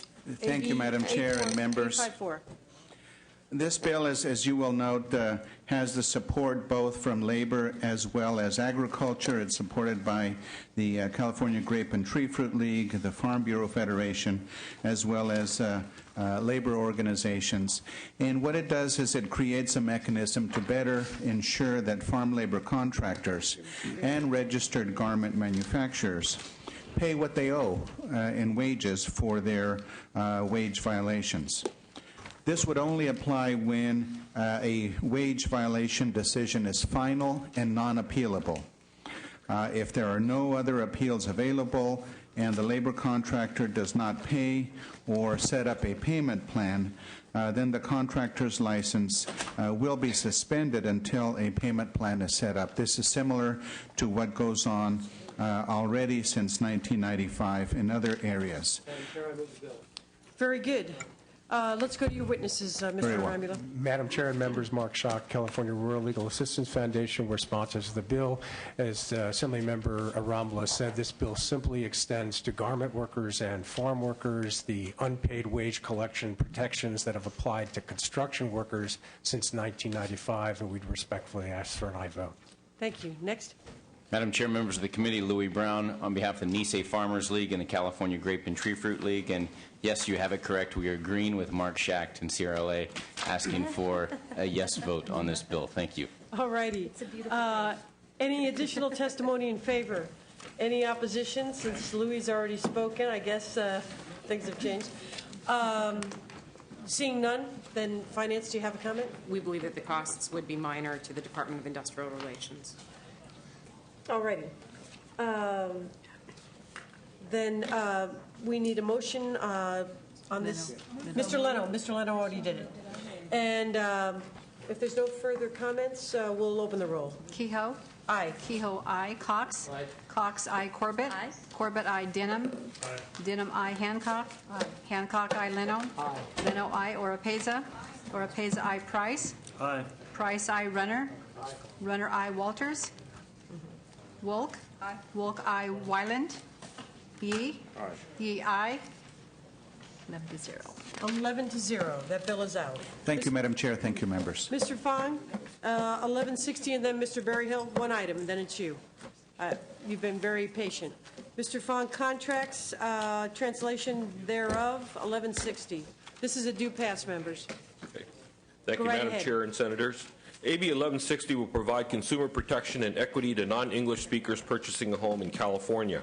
Specifically, this bill will require mortgage lenders to provide a translated mortgage summary document to a borrower in the language in which the contract was negotiated verbally.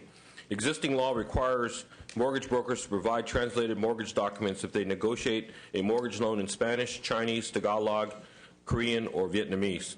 AB 1160 seeks to create uniformity by applying the same requirements to lenders. Opponents have raised concerns that AB 1160 rolls back consumer protections that exist under current law. However, I feel the language clearly stipulates that nothing in this bill shall impact the rights of a consumer. The language I accepted in the Senate Judiciary Committee further strengthens this position. According to the Department of Financial Institutions, Department of Corporations, this bill will have minor costs to the state for the creation of translated summary documents. Providing borrowers with a written summary of the terms of their contract in a language they can understand is essential to transparency and honesty in the real estate market. I respectfully request your aye vote. Very good. Let's I go to move your the bill. witness. Senator Leno moves the bill. Go ahead. Thank you, Madam Chair and members. Laura Flynn with Center for Responsible Lending, the sponsor of the bill. Urge and I vote. Happy to answer any questions. Thank you very much. Any other witnesses in favor? Is there opposition testimony? Finance, do you have a comment? DFI, DOC, and the Department of Real Estate all would incur minor and absorbable costs. We have a motion by Senator Leno.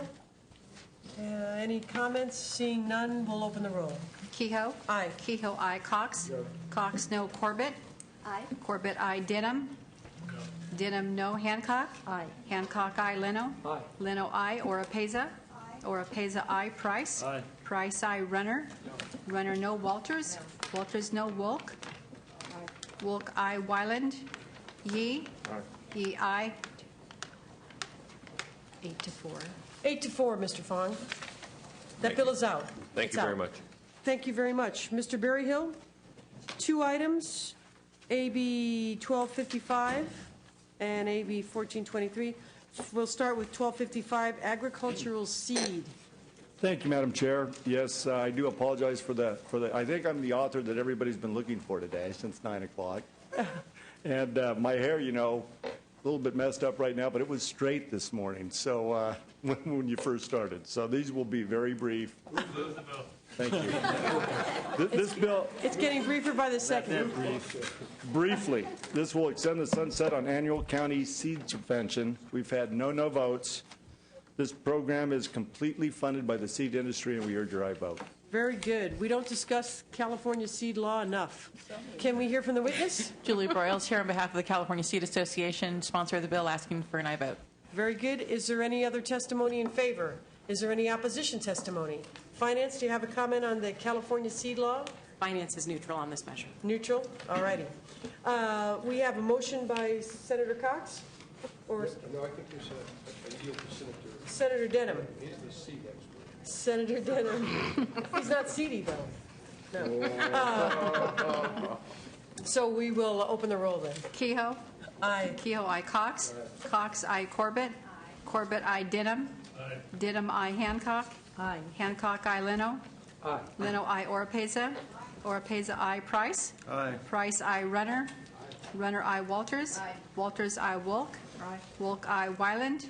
Yee? Yee, aye. 12-0. 12-0. That bill is out, Mr. Berryhill. Thank you. Commercial hunting clubs, 1423. Yes, And this is a due pass. Senator Cox moves the bill. Give us 2 sentences on the bill, please. Okay, thank you. It updates and makes several changes to the Fish and Game Code for needed clarity. I urge your aye vote. All righty. You two work that out, and we'll hear from the witness.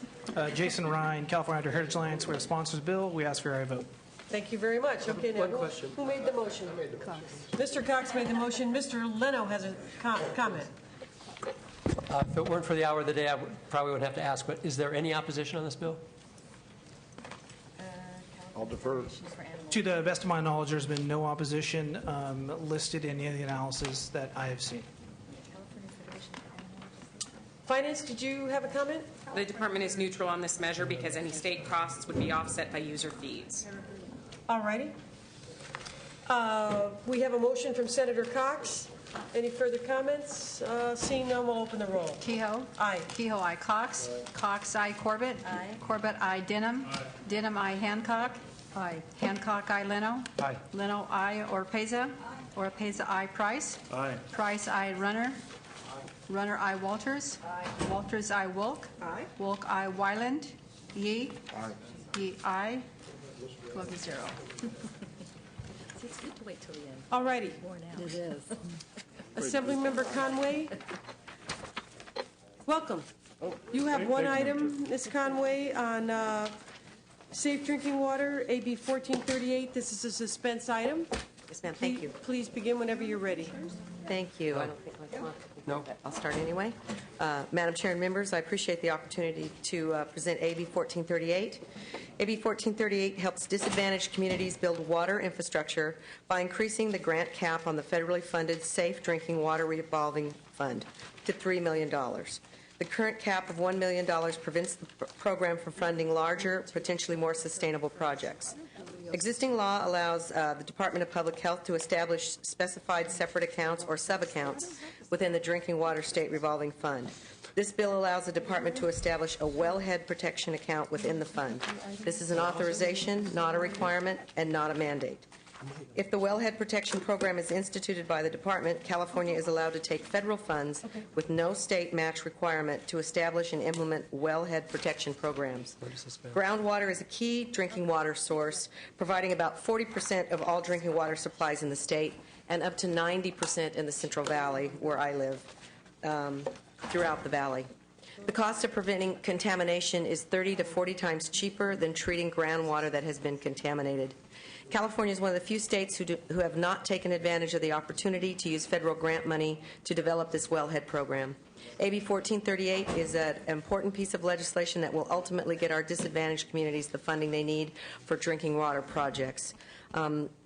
Part of what's not in my script as I speak to you today is the fact that most of these disadvantaged water communities are exactly that. They are unincorporated communities. They aren't even cities, so there's no staff to prepare grants to get to the process of protecting these. Most often they're a well that a farmer donated to a community. So old and the infrastructure very weak. Very good. Is there witnesses in favor of the bill? Any opposition testimony? Finance, do you have a comment? The Department of Public Health estimates that it would need one permanent position at about $154,000 annually. All right. I'll have to talk them out of that, Madam Chair. All right. Well, you'll have some time because it's going to suspense. All right. And so we'll deal with it on the 27th. If there's no objection, then this item goes to the suspense file. Thank you, Ms. Conway. Thank you, Madam Chair. Mr. Price, which one are you going to take up, Senator Price? 1145. And you're waiving presentation on item 30, SB 30? That's correct. All righty. 1145, architect's fees. This is a due pass, members. Go right ahead. Thank you, Madam Chair, members. AB 1145 increases from $200 to $400 the statutory cap that the California Architects Board may impose as the maximum fee for renewing an architect's license. While program, facility, and staffing costs have consistently risen over the years, the revenue collected by the board has not kept pace with increased operating costs. The current fee of $200 has remained in place for more than 20 years, and an adjustment is now needed to provide the board with the flexibility to generate additional revenue, allowing it to maintain its current service levels in future years. According to the Department of Consumer Affairs, unless the statutory cap is increased to allow the board to raise fees, the fund, which is supported by these fees and provides for the board's operations, will become insolvent by the 2011-12 fiscal year.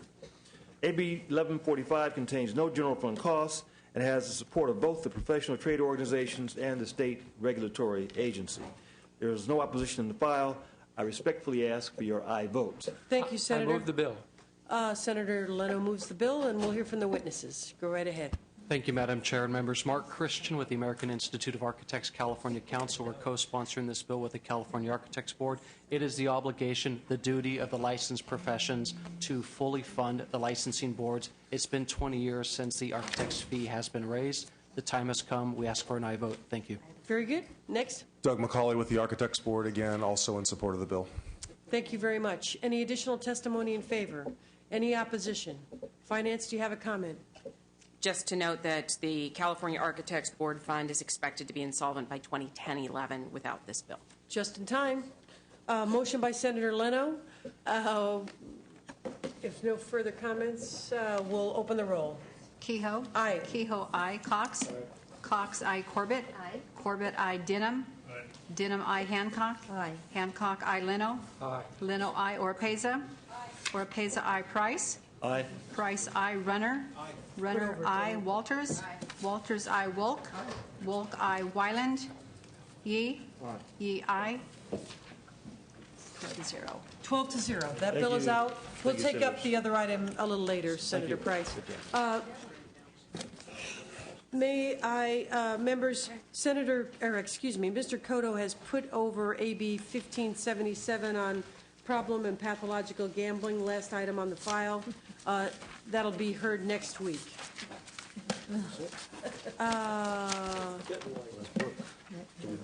We don't have any authors in front of us at the moment, so let's go back to the top of the file and deal with the wave presentations, members. What? I thought we were done. Wave presentations. Mr. Price's is the first one. AB 30, elections, voter registration. Is there testimony in favor? All right, we're going to do this one, though. AB 30 by Mr. Price. Is there testimony in favor? There is. On AB 30 by Price? Yes. Fine, let's hear it. Thank you, Madam Chair and members. Rhonda Pascal on behalf of Secretary of State Deborah Bowen in support of the measure.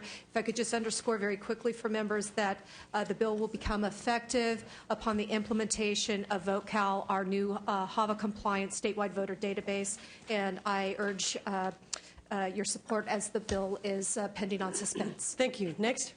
Blair Bobier, New America Foundation, sponsor of the bill. The bill has the potential to bring thousands of young Californians into the democratic process and to keep them there. We very much support the bill. We have issue with some of the numbers that have come down. The analysis does not take into account the offsets. There will be savings in this bill for all the individuals that are registered to vote and the associated costs when they are 16 or 17. There will also be corresponding savings by not having to register those people when they're 18 or older. All righty. Any further testimony in favor? Is there opposition testimony? Finance, do you have a comment? The Department of Finance is opposed to this measure based on the reimbursable mandate. Members, this meets the suspense criteria. If there's no objection, it'll go to the suspense file. And now we'll take up Ms. Ma, and then we'll go back to the wave presentations.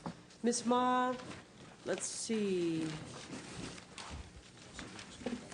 You have 3 items, and you're presenting for Mr. Calderon as well. I'm presenting 2 bills. I'm waiving presentation on 1, and I'm presenting 2 rev and tax bills. Which are you waiving presentation on? 759. Okay. Thank you.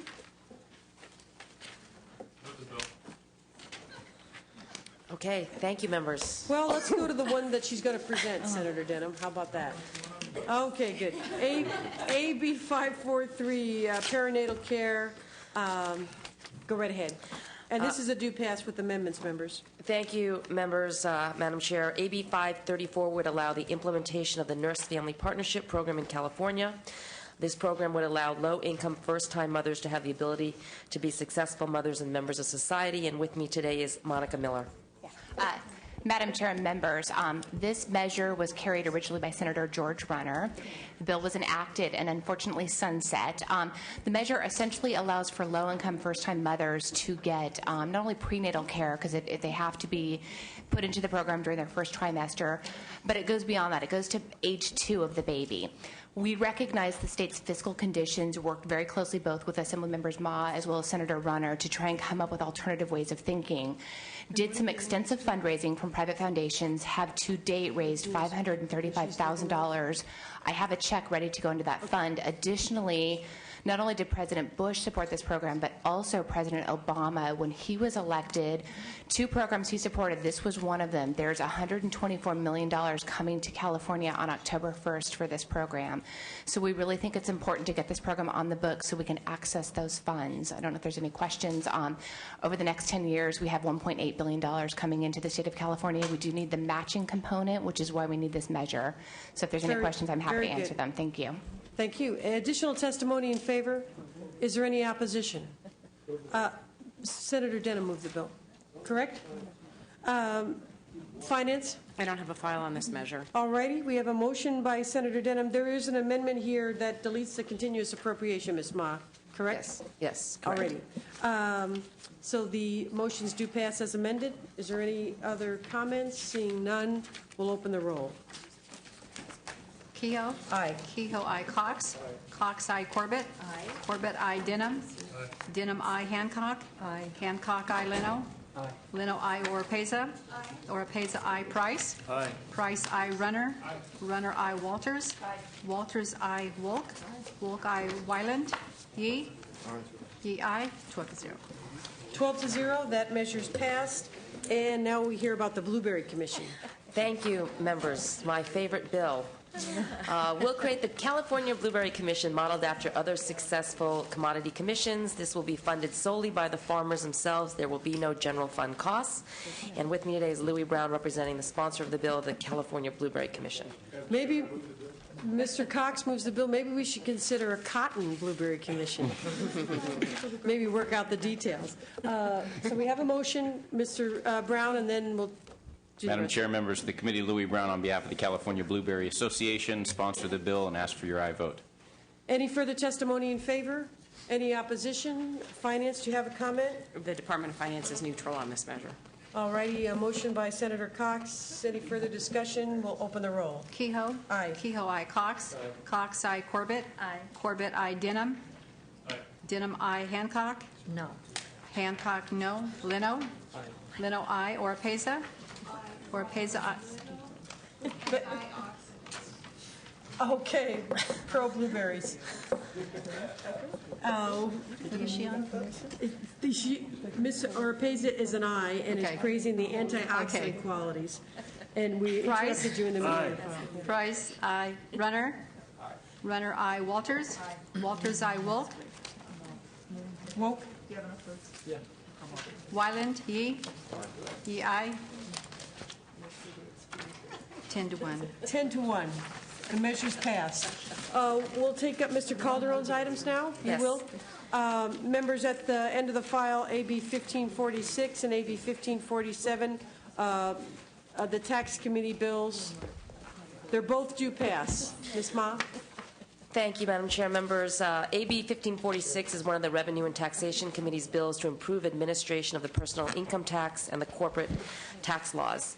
This bill is sponsored by the Franchise Tax Board. This bill requires a canceled domestic limited partnership, which is seeking to revise its active status to pay outstanding fees and file missing tax returns.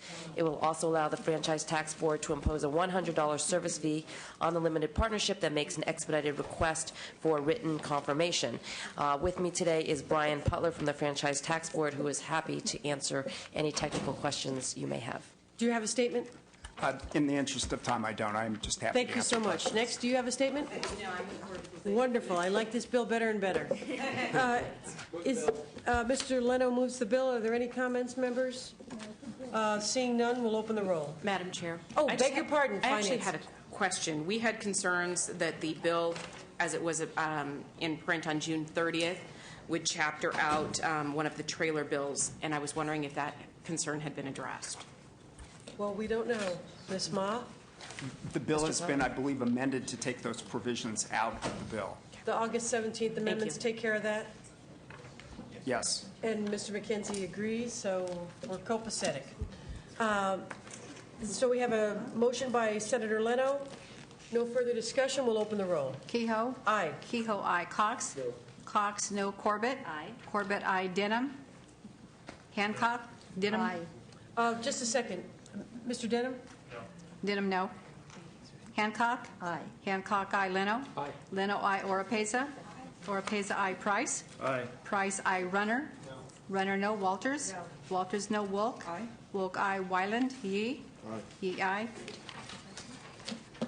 8-4. 8-4, that measure's passed.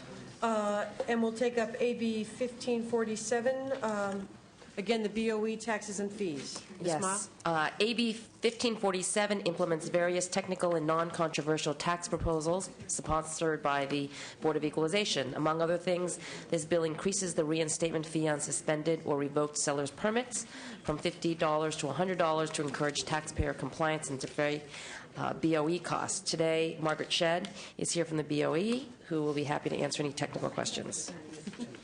Thank you. Any comments from Ms.? All righty. Let's see then. Members, Mr. Leno moves the bill. Is there any question or comment from the members? Seeing none, we'll open the roll. We're neutral on the measure. You're neutral. We'll open the roll. Kehoe? Aye. Kehoe, aye. Cox? Cox, no. Corbett? Aye. Corbett, aye. Denham? No. Denham, no. Hancock?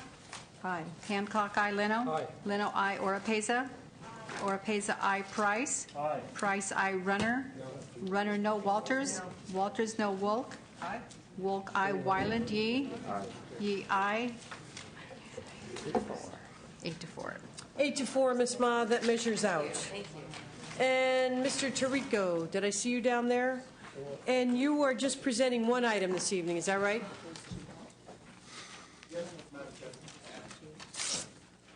Then Mr. Tarico will take up AB 1048 on child protection and surrender. Thank you, Madam Chair. I won't take too much time. I think most of the members of the committee have heard this bill before. One moment, Mr. Tarico. This is AB 1048. All righty. 1048, go ahead, Mr. Tarico. And members, this may meet the suspense criteria, so... Okay. Thank you, Madam Chair, members of the committee. This bill will reduce from 30 days to 72 hours the period that young mothers have, typically young mothers, to surrender their babies without any questions asked. There's been over the last 4 years I've been working on this bill. I've sent to the governor on 3 different occasions. It's been vetoed, and the reason I keep sending it to him is because babies older than 3 days old continue to be found abandoned on streets, in open fields, and garbage cans. So we think that an expansion of the period will save lives and will give these young mothers an opportunity to surrender these babies, and these babies will end up in homes where they'll be taken care of and raised in loving homes. With that, I respectfully ask for now, but I do have a witness in support of the bill. Thank you, Mr. Tarico. Witness? Good evening. Shannon Smith-Crowley, American College of Obstetricians and Gynecologists. We support this bill yet again with the fourth time. We think the expansion is important as we are continuing to find babies being abandoned, about half the time dead, half the time alive. And the other states, the 20-some states that have the periods of 30 days or longer, are not finding abuse issues.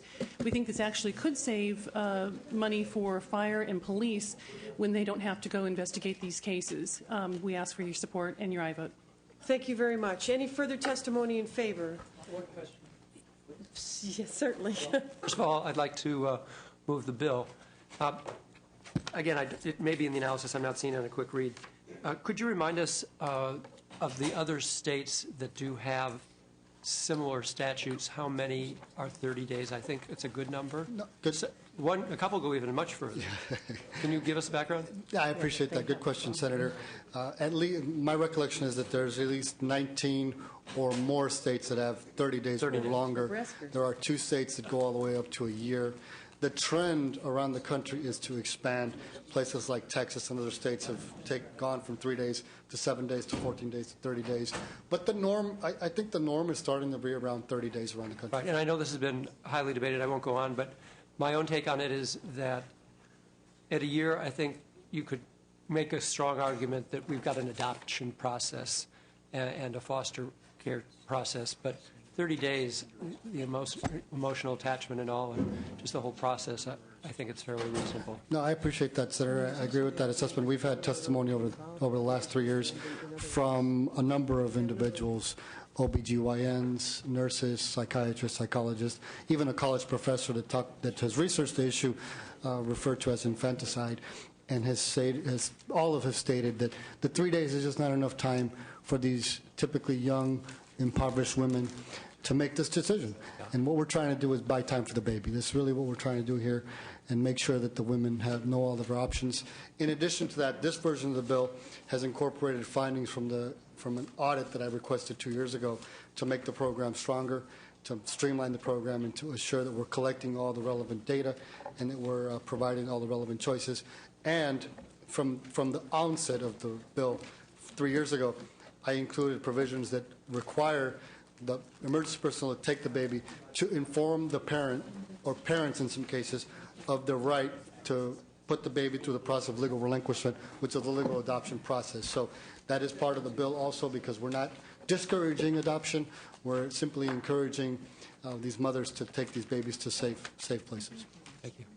Very good, Mr. Tarico. Let's see. Is there any opposition testimony? Finance, do you have a comment? The Department of Finance is opposed to this measure as it would result in increased general fund costs of $32,000 in the first year and $47,000 general fund annually thereafter. We're concerned that increasing the age of a child when they could be surrendered could encourage parents to bypass the existing voluntary relinquishment process, which was designed to consider the child's best interests. And as the author noted, similar measures have been vetoed by the governor in the past 3 years, primarily on the basis of increasing the time frame, potentially puts the newborns at a greater risk by keeping them in.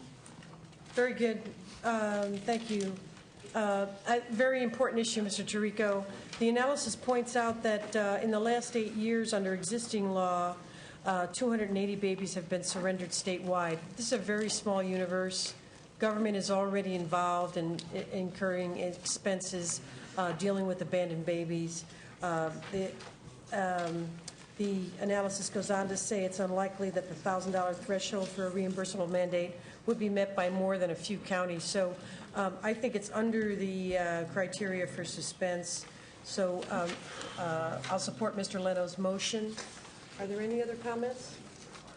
Then let's open. Quick question. Yes. Just curious at this late hour more than anything, but I find it interesting that the League of Cities is supporting this and the CSAC, the counties are opposed to it. Is there a funding issue here, or why would cities be supporting it and counties being opposed to it? Mr. Tirico?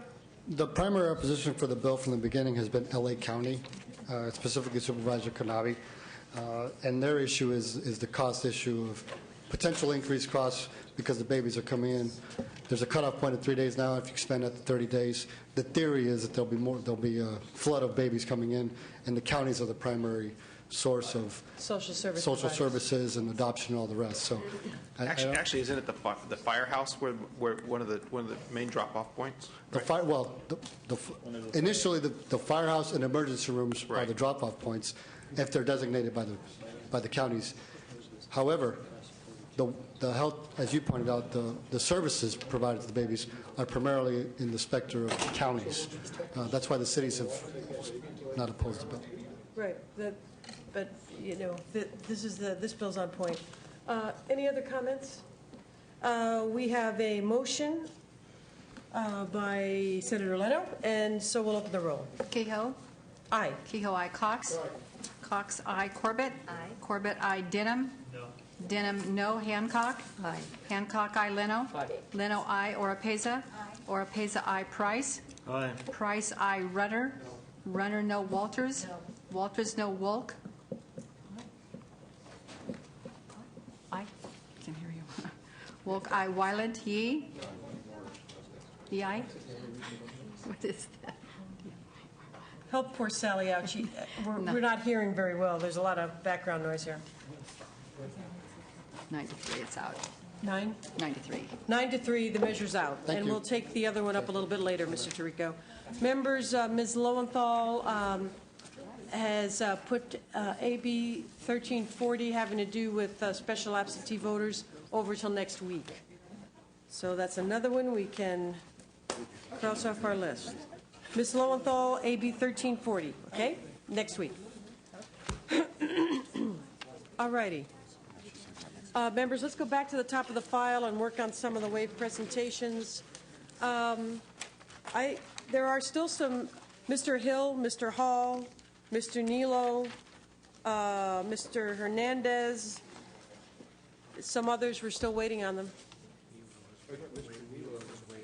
Oh, Mr. Nilo is waving, okay. I think, you know,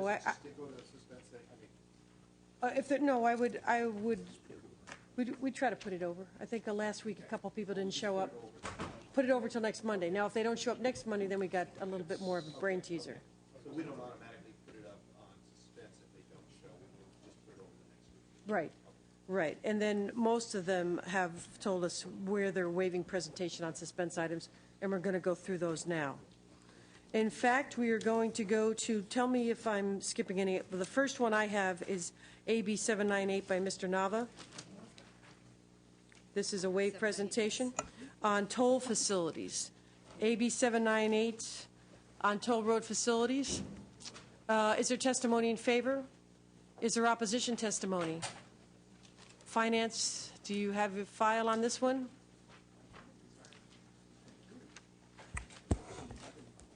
The Department of Finance is neutral and does note concerns. The STO indicates that it would have costs of $150,000 to $300,000 annually to establish and staff the California Transportation Financing Authority, including the position of an executive director. All righty. This meets the suspense criteria. If there's no objections, it'll go to the suspense file. Next, we're taking up Mr. Portantino's items. He's waived presentation on AB 56, insurance coverage for mammographies. AB 56, is there testimony in favor?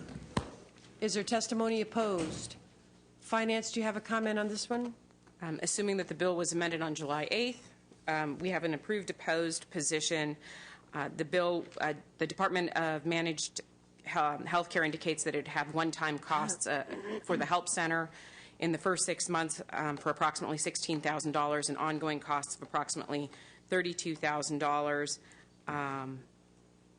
That's our fiscal on it. Thank you. Do we have that, those amendments? 56, AB 56. Finance, what was your question on amendments? I wasn't sure what date, because our analysis was I haven't been able to. Can we look at AB 56?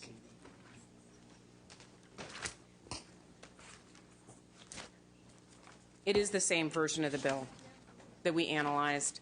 We did not have an estimate how this bill would impact Medi-Cal or Mr. Mitt. Okay.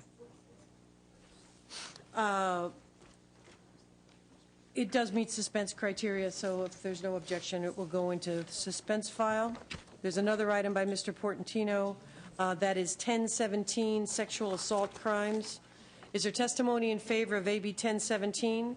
Is there opposition testimony? Finance, do you have a comment? The Department of Justice estimates that it would have no significant cost as a result of the bill, and there would be minimal impact on the DNA lab work. That's all.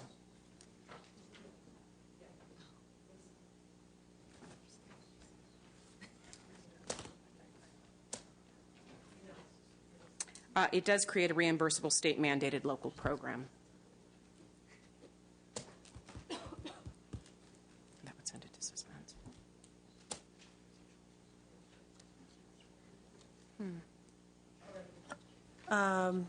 It does meet the suspense criteria. So we will, without objection, move that to the suspense file. Mr. Krikorian waived presentation on AB 64, renewable energy.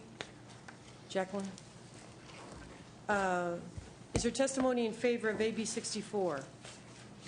Any testimony in favor? Any opposition testimony to AB 64? Finance, do you have a comment on AB 64? The Energy Commission estimates that the bill would create a need for 75 additional staff and $13.25 million from the Energy Resources Programs account. The Commission indicates a need of $3.5 million to contract out for the preparation of the EIR, assessments, and industry expertise.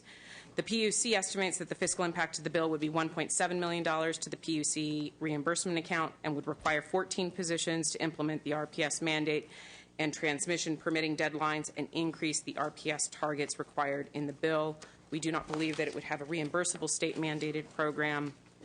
While the bill does include a number of provisions that would assist the state in achieving its 33% RPS, it also contains several provisions that we believe are unnecessary or harmful to achieving that goal. Very good. Without objection, it goes to the suspense file. Ms. Evans has two items, AB 82, children's psychotropic medications. Is there testimony in favor of AB 82, children's medication? Any testimony opposed? Finance, do you have a comment on this one? I do not have a file on this measure. All righty. Then, without objection, it goes to suspense. Ms. Evans' next item is AB 94, natural heritage preservation tax. Is there testimony in favor? Testimony opposed? Finance, do you have a comment? The Department of Finance is neutral on this measure, but notes concerns that there could be costs for developing and managing the acquired lands, creating an additional cost pressure to the general fund. Very good.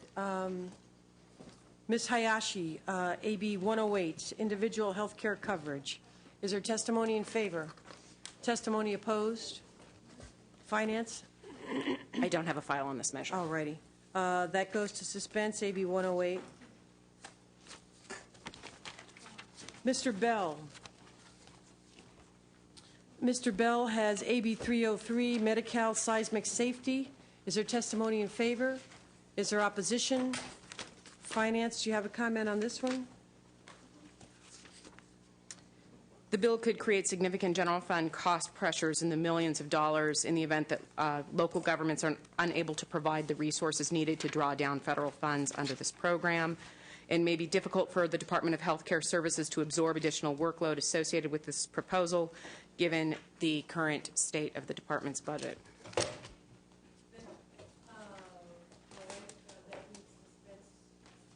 That is AB 303. Goes to the suspense file. Mr. Bell has AB 324, Elder Economic Security Standard. Testimony in favor? Opposition testimony? Finance? The Department of Finance is opposed to this bill because it would result in increased general fund costs during a period of extreme spending constraint. The costs to implement this bill would be borne 100% by the general fund, and under the first option, the bill presents a number of options. It would be $85,000 in 9-10, $147,000 in 10-11, and approximately $100,000 annually thereafter. Under option 2 of the bill, we estimate that it would be $69,000 annually, and although this is a less expensive option, further analysis would be necessary to determine if it would be the correct option. Thank you. That meets suspense. Without objection, it goes to the suspense file. AB 438, Mr. Bell, disabilities, criminal proceedings. Testimony in favor? Testimony opposed? Finance, do you have a comment on AB 438? We estimate that the costs for the task force would be about $130,000 per year for 3 years, and indeterminate regional center costs due to increased caseload. All righty. That meets suspense. Next by Bell is 1058, AB 1058, CalWorks eligibility asset limits. Testimony in favor? Opposition testimony? Finance, do you have a comment? The bill would result in increased CalWorks costs estimated to be $5.5 million in 9-10, $32.5 million in 10-11, and $38 million ongoing. The bill would result in some savings to counties since they would no longer be required to determine the value of the applicant's or recipient's vehicle. However, it is unlikely that this would result in reduced costs for the state, as counties would have to apply the savings toward unfunded cost of doing business. All righty. That goes to suspense as well. Members, for your attention, AB 1184 by Mr. Adams. That was put over at his request. So our next item then is Mr. Solario, AB 1053, having to do with juveniles. Is there testimony in favor? Is there opposition testimony? Finance, do you have a comment on AB 1053?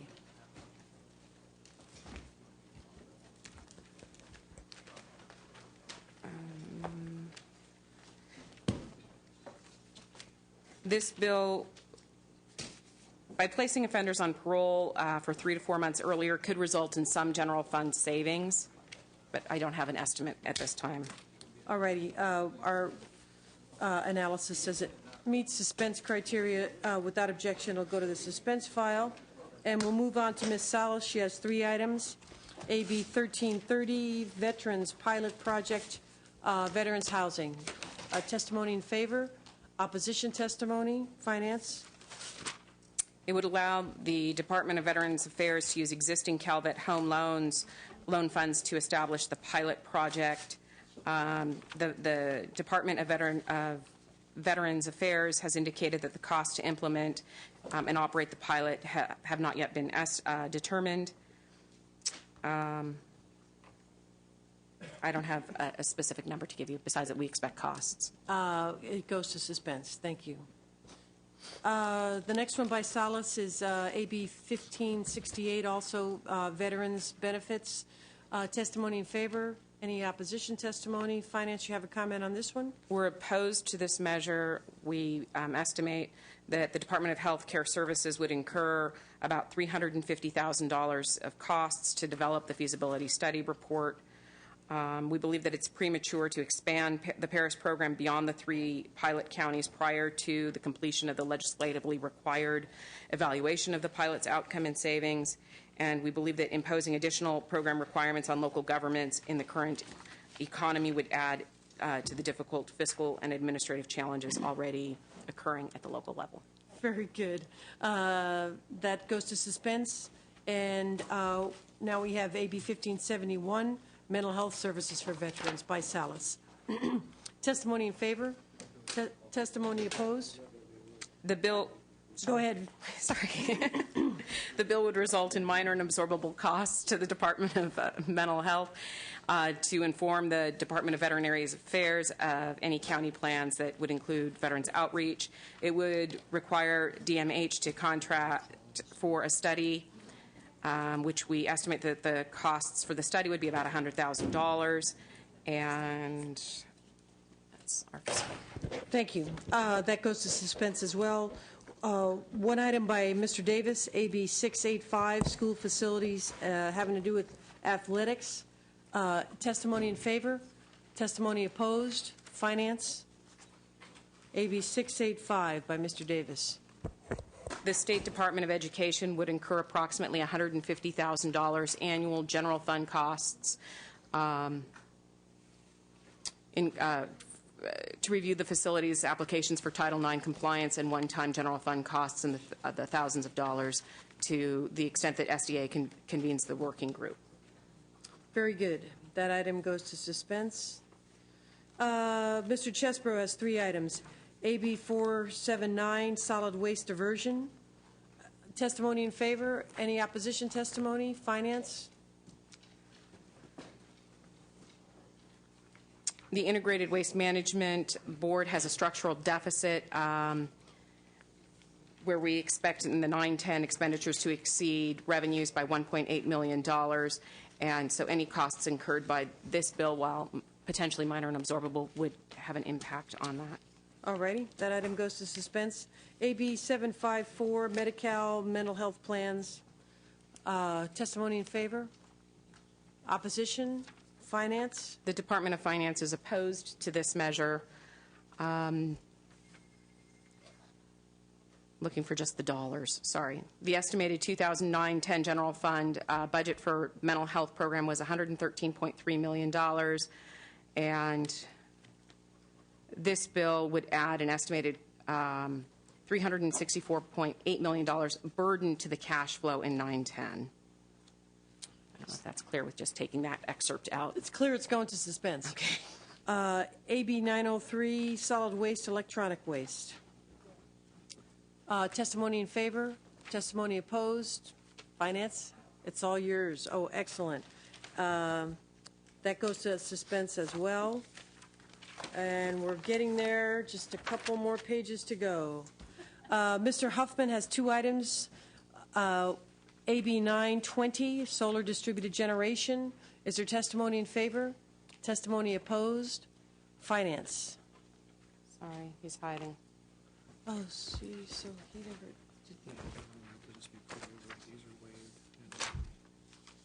He's put over? The Department of Finance is neutral on this measure, but does note concerns. It is not a state reimbursable mandate, but we do believe that it would require additional costs to the PUC that are not included in the budget to the extent of $251,000 PUC reimbursement account. Okay.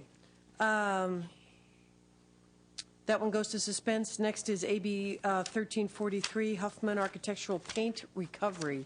Testimony in favor, testimony opposed, Finance.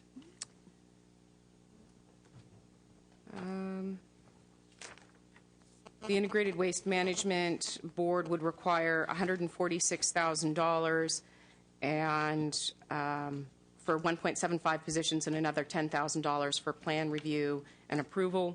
And we believe that it would increase, it would generate revenues of $15,000 to $17,000 in All right. reimbursements. That goes to suspense as well. Thank you. Mr. De Leon has 3 items. AB 513, health coverage regarding breastfeeding. Testimony in favor, testimony opposed. Finance, you have a comment on this one? We're opposed to this measure. The Department of Mental Health, or the Department of Managed Health Care, estimates that it would require first-year costs of $50,000 and ongoing costs of $1,833 for initial review of several plan exhibits for compliance. Thank you. That goes to suspense. AB 900, water diversion reporting. Testimony in favor, opposition testimony. Finance.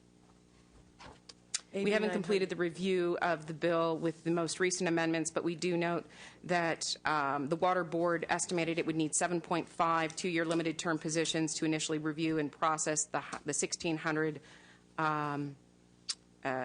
additional statements they would receive, and at a cost of $926,000 from the Water Rights Fund. All righty. That goes to suspense. AB 1405, California global warming. Testimony in favor, testimony opposed. Finance. The bill would require the Air Board to develop a methodology to identify specified communities, and that would require about $340,000. Additionally, the Energy Commission estimates a cost of $130,000, and the Department of Public Health has a cost of $722,000. Thank you. That goes to suspense as well. And then AB 1449, Mr. De Leon put over till next Monday, right? All righty. Then the next one is Ms. Ma, AB 759 on tax law, Water's Edge election. Testimony, pro, con, finance.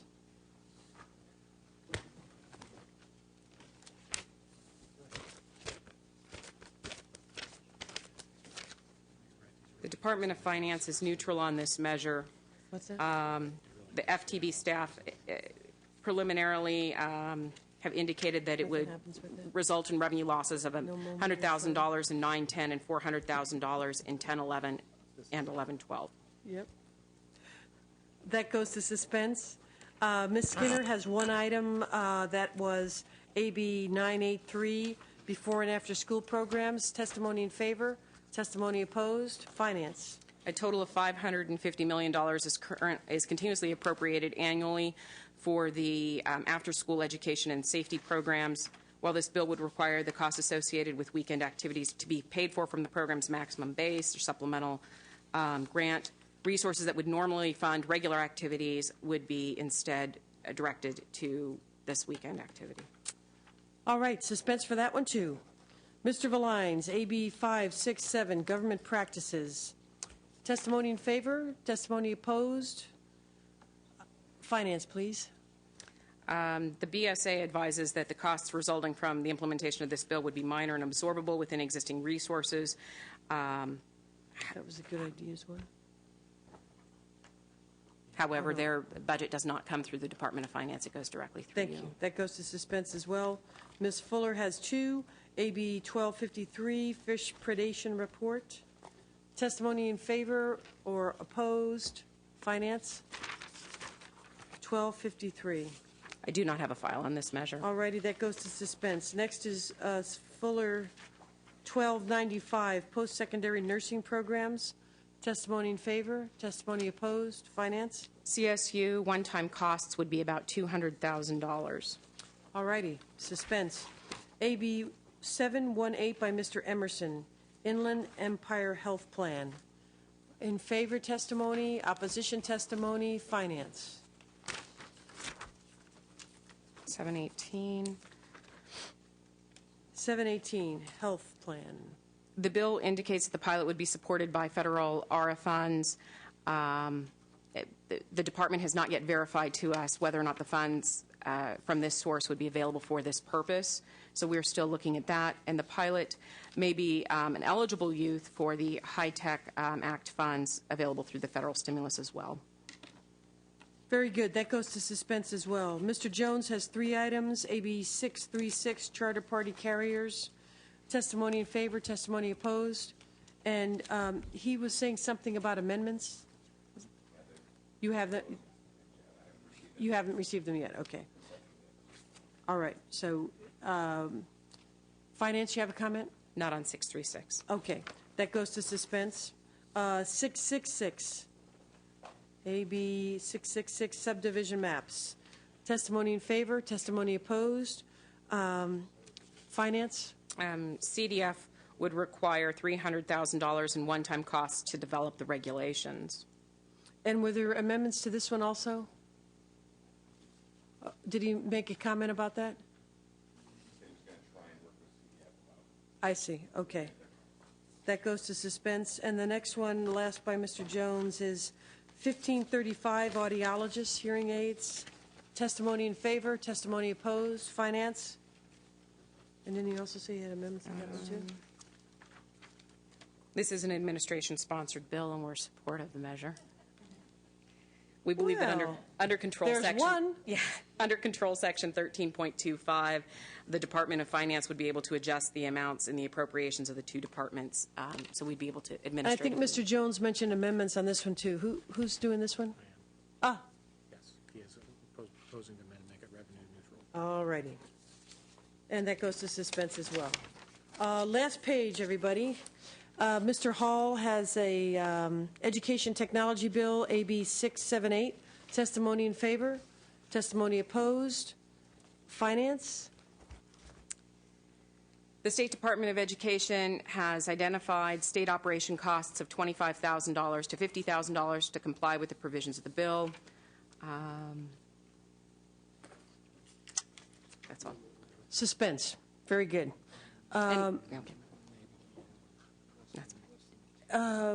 Mr. Hill has AB 787, elections, vote by mail ballots.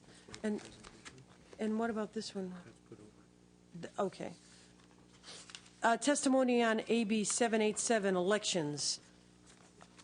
Pro, con, finance. We are opposed to this measure based on the costs associated with the reimbursable mandate. Thank you. That goes to suspense. And his next item, AB 823, was put over till next week, right? Mr. Tirico has one. That is AB 1049, Safely Surrendered Baby Fund? Oh, the tax checkoff, as opposed to the pure policy. Is there testimony in favor of 1049? Testimony opposed to AB 1049? Finance? No file? All righty, that goes to suspense. Mr. Nilo, waive presentation, right? On 1120, is there testimony in favor, testimony opposed? Finance? This is school facilities reviews. The Department of Finance is neutral and does note concerns. To the extent that the additional school districts become, I guess there's no cost. Our concern is that there could result in cost pressures to fund the reviews of school facilities aid programs. Very good. And it would be to the general fund. That goes to suspense. And his second item is AB 1291, unclaimed property. Is there testimony in favor or opposed? Ms. Ingenito, what have you got on that one? We are opposed to this measure due to the loss of general fund revenues, which are about $125,000, or costs to administer. So it's both the loss of revenue and the cost to SEO to administer. $125,000 in 10-11 and ongoing costs starting in 11-12 of $202,000. Very good. That goes to suspense. Finally, we have AB 1310 by Mr. Hernandez, Healing Arts Database. Is there testimony in favor? Is there testimony opposed? Finance? 1310. DCA reports initial implementation costs of $1.8 million with ongoing costs of $603,000 to various special funds. The costs would be split among the board's bureaus based on the number of licensees. That goes to suspense. That's it, members. Do we have one more? Oh, yes, Caballero's put over. Anything else outstanding? Mr. Yee. Just one comment. I know that this item went to suspense. This is, I think, Assemblymember Jones' bill on audiology. I know that when it was brought up at B&P, there was some questions raised by CMA, and he said he was going to work on that. And I guess, as it's going to be in suspense, we should work that issue out. He will have until next Thursday, Mr. Yee. August 27th, we'll lift the suspense file. All right, thank you. That's the one where you said it was the administration bill? I believe so, yeah. That's 1535. I've not heard anything about CMA, but I can check with Senator Key and make sure. We'll double check with, we don't have anything on file from CMA. My understanding is that I think that was discussed at the B&P committee, and that he said he would work that issue out. And so I see. don't know, but Okay. I gather he would. All righty, members, that's the end of the file. Thank you to staff for all your hard work. For finance, you really hung in there. And we'll see you next week for the rest of it. Adjourned.